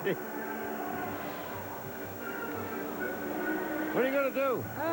You can't blame the fans. I mean, they're very proud of this team. It goes in a little bit of a slump, and the fans do wake you up. They won't let you play bad very long. Tonight's a little unfair. I mean, well, they should have booed their TV sets Tuesday. Oh, imagine they did. I imagine they just give it the click. Yeah, let's see if the Flintstones are on some other channel. You got the clicker. See you later. Go back and check the score and see what had something happens. Catch the replay. With the exception of the first few minutes when you could tell the Bruins were tight, Derek, I think they played the same way they did against Chicago. The only difference is puck's not going in as it did the other night. Yeah, 4 power plays helped. Well, they've outshot Minnesota 16-3 in the third period, to no avail. John Casey, really something. Bruins started out. O'Dwyer. A lead for Baez. Baez and Mantha go to the backboards heavily. O'Dwyer pokes it free. Mantha now rolls it around the boards. Bork can't get it. Hobshide clears it away.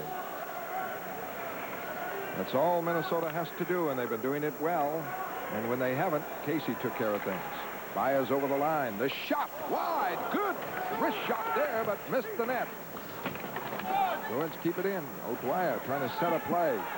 Puts it in front. Knocked away. A backhander on Bob Sweeney. And Casey out of nowhere made that one.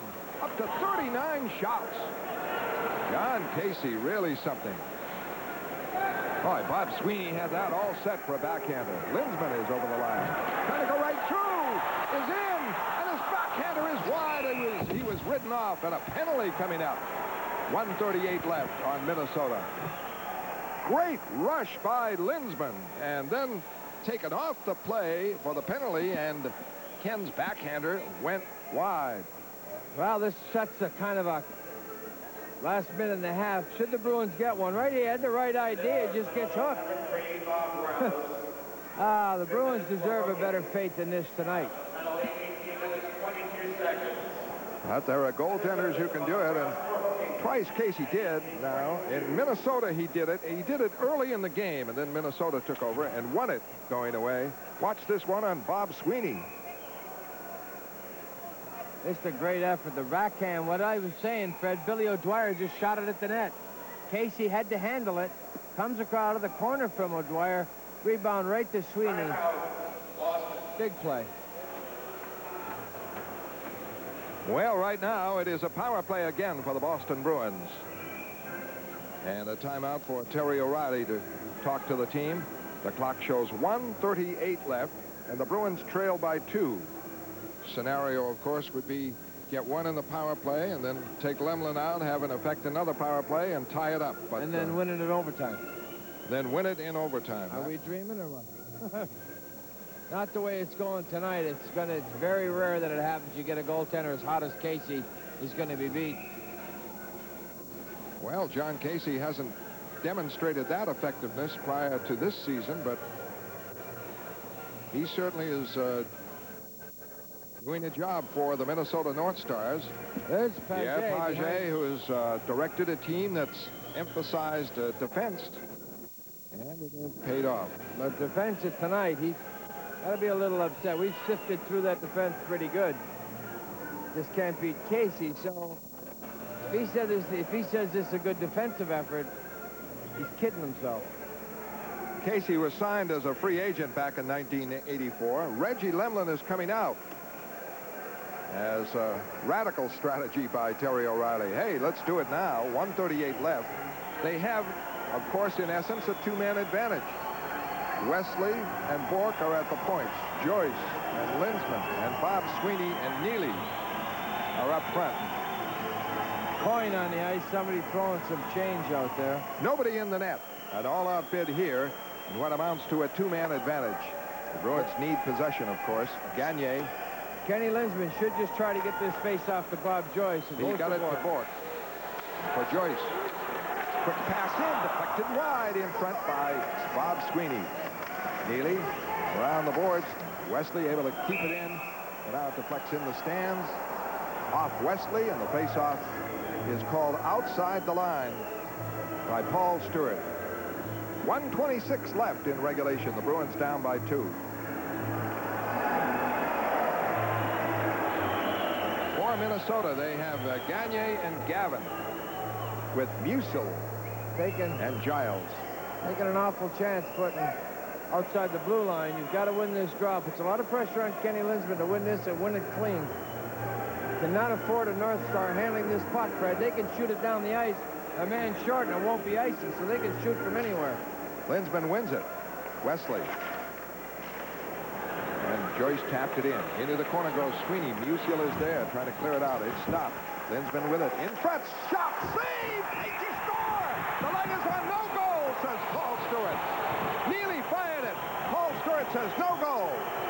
Why? The light went on.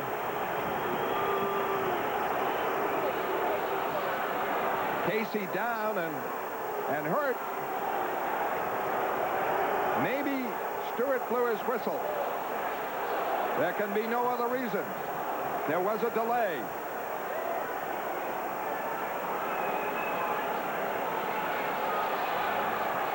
Now Casey back up.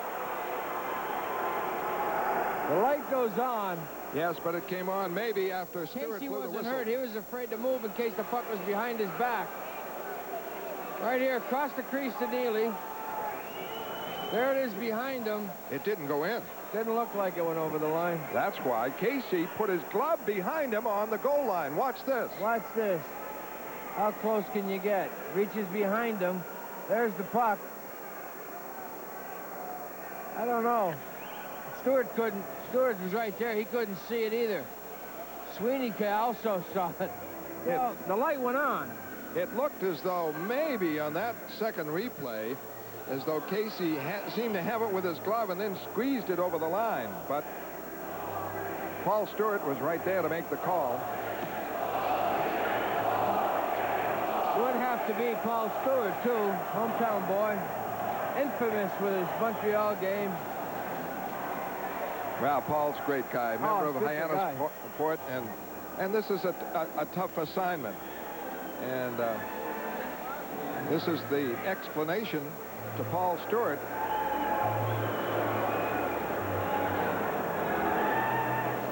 That the puck went in the net. Paul Stewart. Now he's explaining to him his hand went behind. The goal judge is talking. All right, Paul. Well, he checked. Paul's a good golfer. Would you invite him to the celebrity tournament or not? Sure he would. Hey, he played BFI's tournament last year. We're going to have another one, big event. What a great golf tournament that is.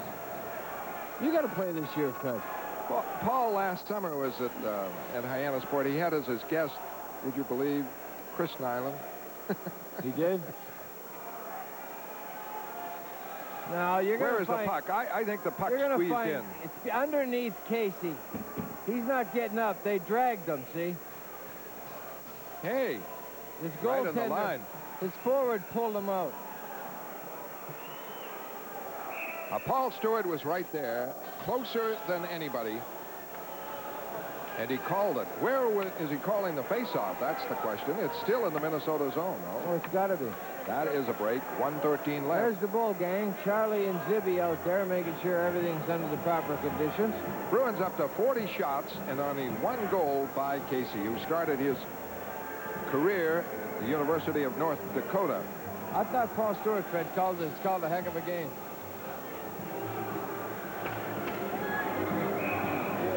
Face-off coming up to the right of Casey. 1:13 left. The Bruins down by 2.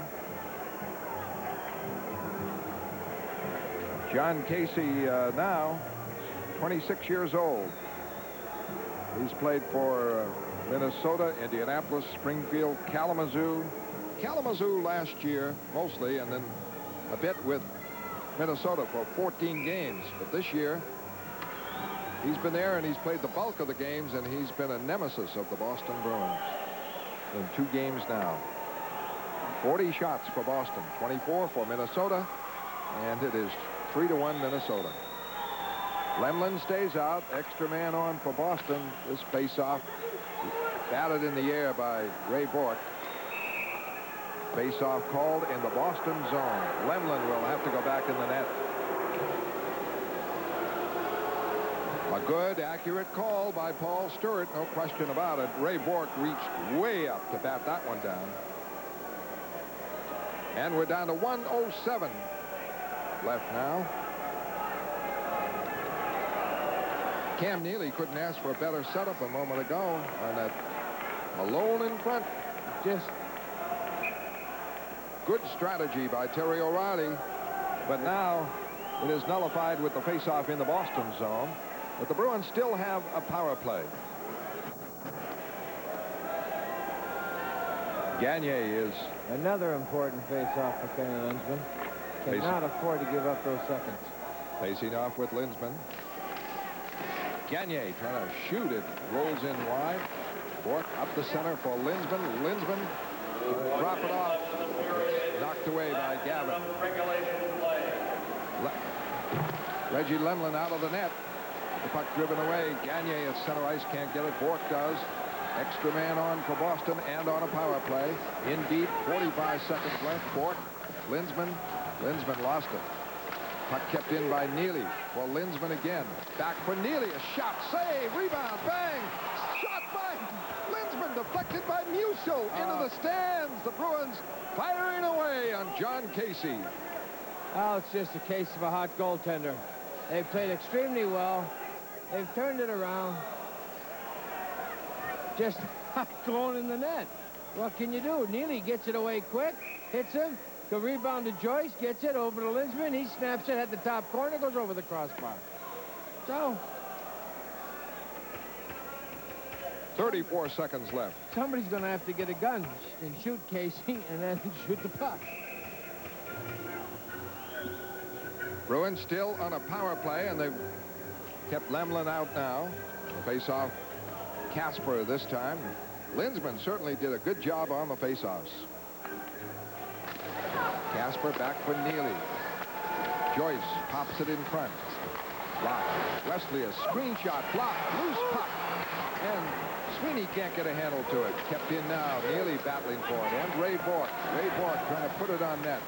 Blocked and cleared away by Giles. And that'll do it. Minnesota hung on. No icing, of course, with Minnesota shorthanded. Only 8 seconds left. Musial with the puck. Blocked. Stolen by Broughton. Broughton scores. Time runs out. That goal won't count. The green light is on.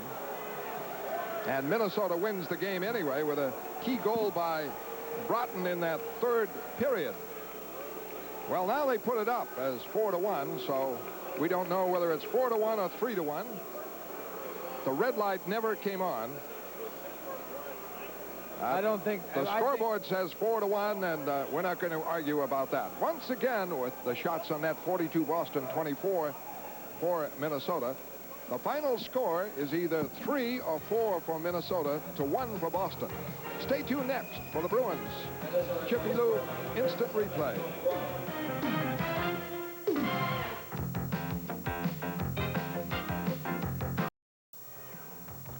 Final score at Boston Garden tonight. The North Stars 4 and the Bruins 1. And Nesson's Bruins Jiffy Lube instant replay is brought to you by Jiffy Lube, America's favorite 10-minute oil, lube, and fluid service at over 50 locations throughout New England.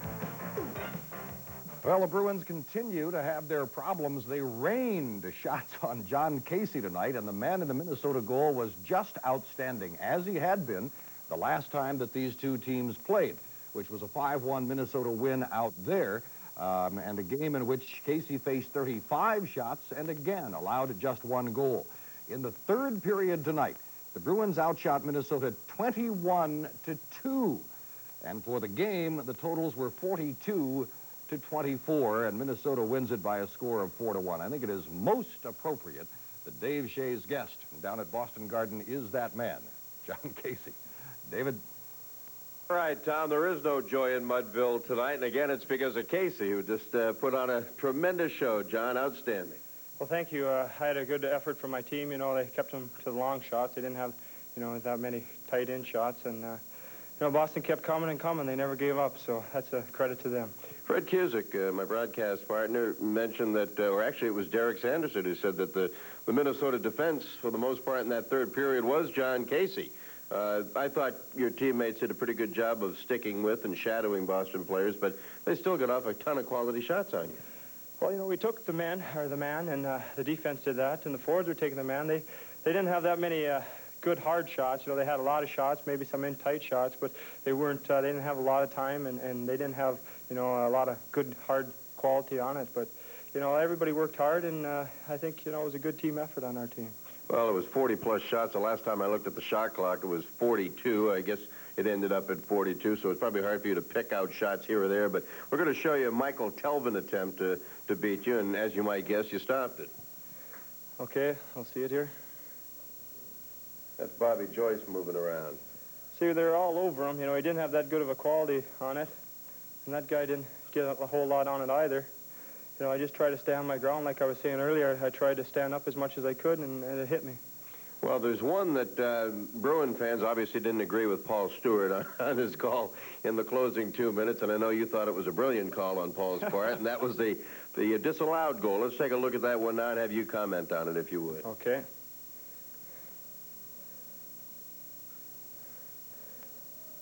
Went off the pipe. Went underneath me there. They're pushing me.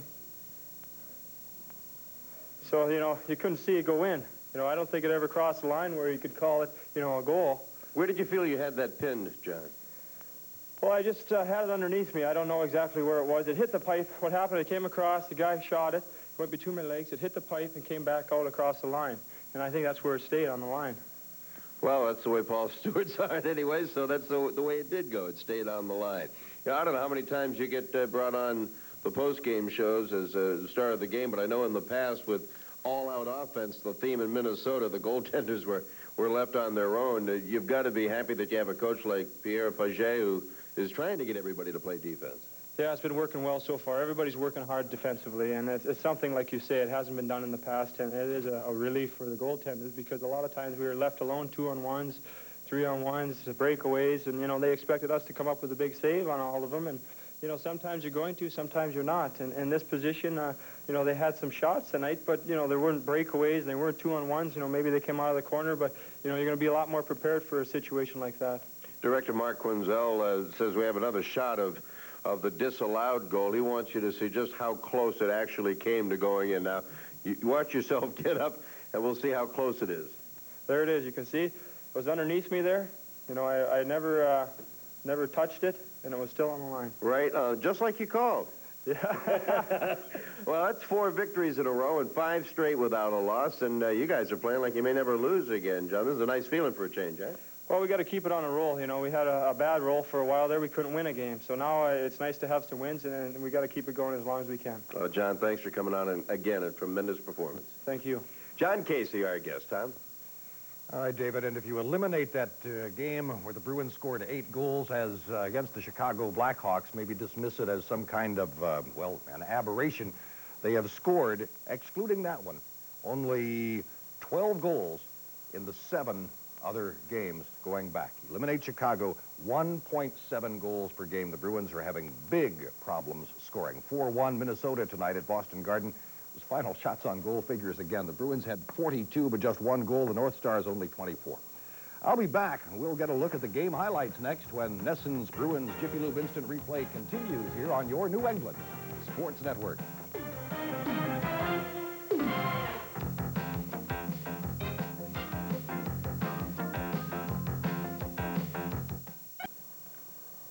North Stars 4-1 over the Bruins at Boston Garden tonight, and the final shots on goal, 42-24. Get a look at the game highlights here on the replay now. John Casey, the Minnesota goalie tonight, he is the guy that had whipped him in the game out there back in October. A nice stop here, too, early before the North Stars went the other way after Reggie Lemelin. Comes Cicerelli on a break with McRae. Save, Lemelin, stayed with him all the way. A marvelous save by Lemelin. He stayed with the scorer. Cicerelli. It was kind of surprising after the Sinden lecture, Terry O'Reilly's demeanor after the Philly loss. The Bruins came out flat again. The first goal of the night to Minnesota. With it, try to put it in front, block, sweeps it in front. Save, never saved by Lemelin. It goes to DePalma again, and he scores. You can't get 3 chances and give them away, and DePalma makes it 1-0 Minnesota. Shots advantage stretched out to 12-3 for Minnesota, and when Reggie Lemelin had to go sprawling to keep the North Stars from going in front by 2, it was 13-3 Minnesota. Finally, though, late in the first period, here came Boston. There's the puck kept in. Wesley, a shot, scores! Glenn Wesley wheeled and fired from 40 feet and beat Casey to tie the game at 1. The way it was at the end of the first period. Early in the second, the Bruins get a bunch of chances. Janney, away to Calvin. Wesley, shot, high, blocked, in front. Janney couldn't lift it. A second shot by Joyce, by Casper, and the save. Still 1 apiece. Game moving into the middle part of the second period, where Mark Hardy let fly from center ice off a faceoff. Crisscrossing with Hobscheid as Hobscheid for a shot hit the post. Wow, Hobscheid with it, gets it behind the net. Now it rolls back to the point. Chambers tees it up, hits the post. 2 of them in a row. Hit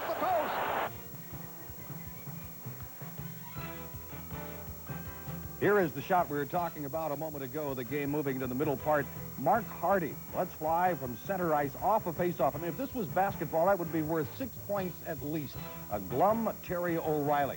John Casey had faced 35 shots in the earlier game, was doing it to the Bruins again, going to the third period, holding tight to that slim one-goal lead. Out to Burridge with Casper. Over the line, Burridge. Casper heads for the net. Neely gets the drop pass, gets it to Burridge. Shot, and Casey is right there. Word coming into this game was that the Minnesota club was really starting to put things together. They sure hadn't done anything to prove it wrong. Neil Broughton makes it just 1 goal tougher for the Bruins with this one, 3-1 North Stars. John Casey, not a big name in the NHL, but doing the job in this game. A shot, save, Casey, top of the crease. Bruins appeared headed for their 9th loss in their last 11 games, and the big reason for that, yes, John Casey. Joyce closing, shot, save by Casey. Bruins keep it in. Talbot back for Bourque. Shot, save, Casey. Marvelous demonstration. Marvelous demonstration indeed. 42 the final shots on goal figures. With a 2-man advantage and the Boston net empty, the Bruins thought they had one, but Paul Stewart was right there. No goal. The puck was underneath Casey, still 3-1 North Stars. Right down to the wire, the Bruins were firing away at the Minnesota goal, and they got nothing. Neely for Lindsman again. Back for Neely. A shot, save, rebound, bang. Shot by Lindsman, deflected by Musso into the stands. The Bruins firing away on John Casey. Not that it meant a great deal, but with the Boston net empty, final goal of the night, final few seconds of the game, Minnesota wins it by a score of 4-1. Fred Cusick and Derek Sanderson will be back with some final comments on this one on the replay coming up next. Final score, Minnesota 4, Boston 1. And you are watching NESN Bruins Jiffy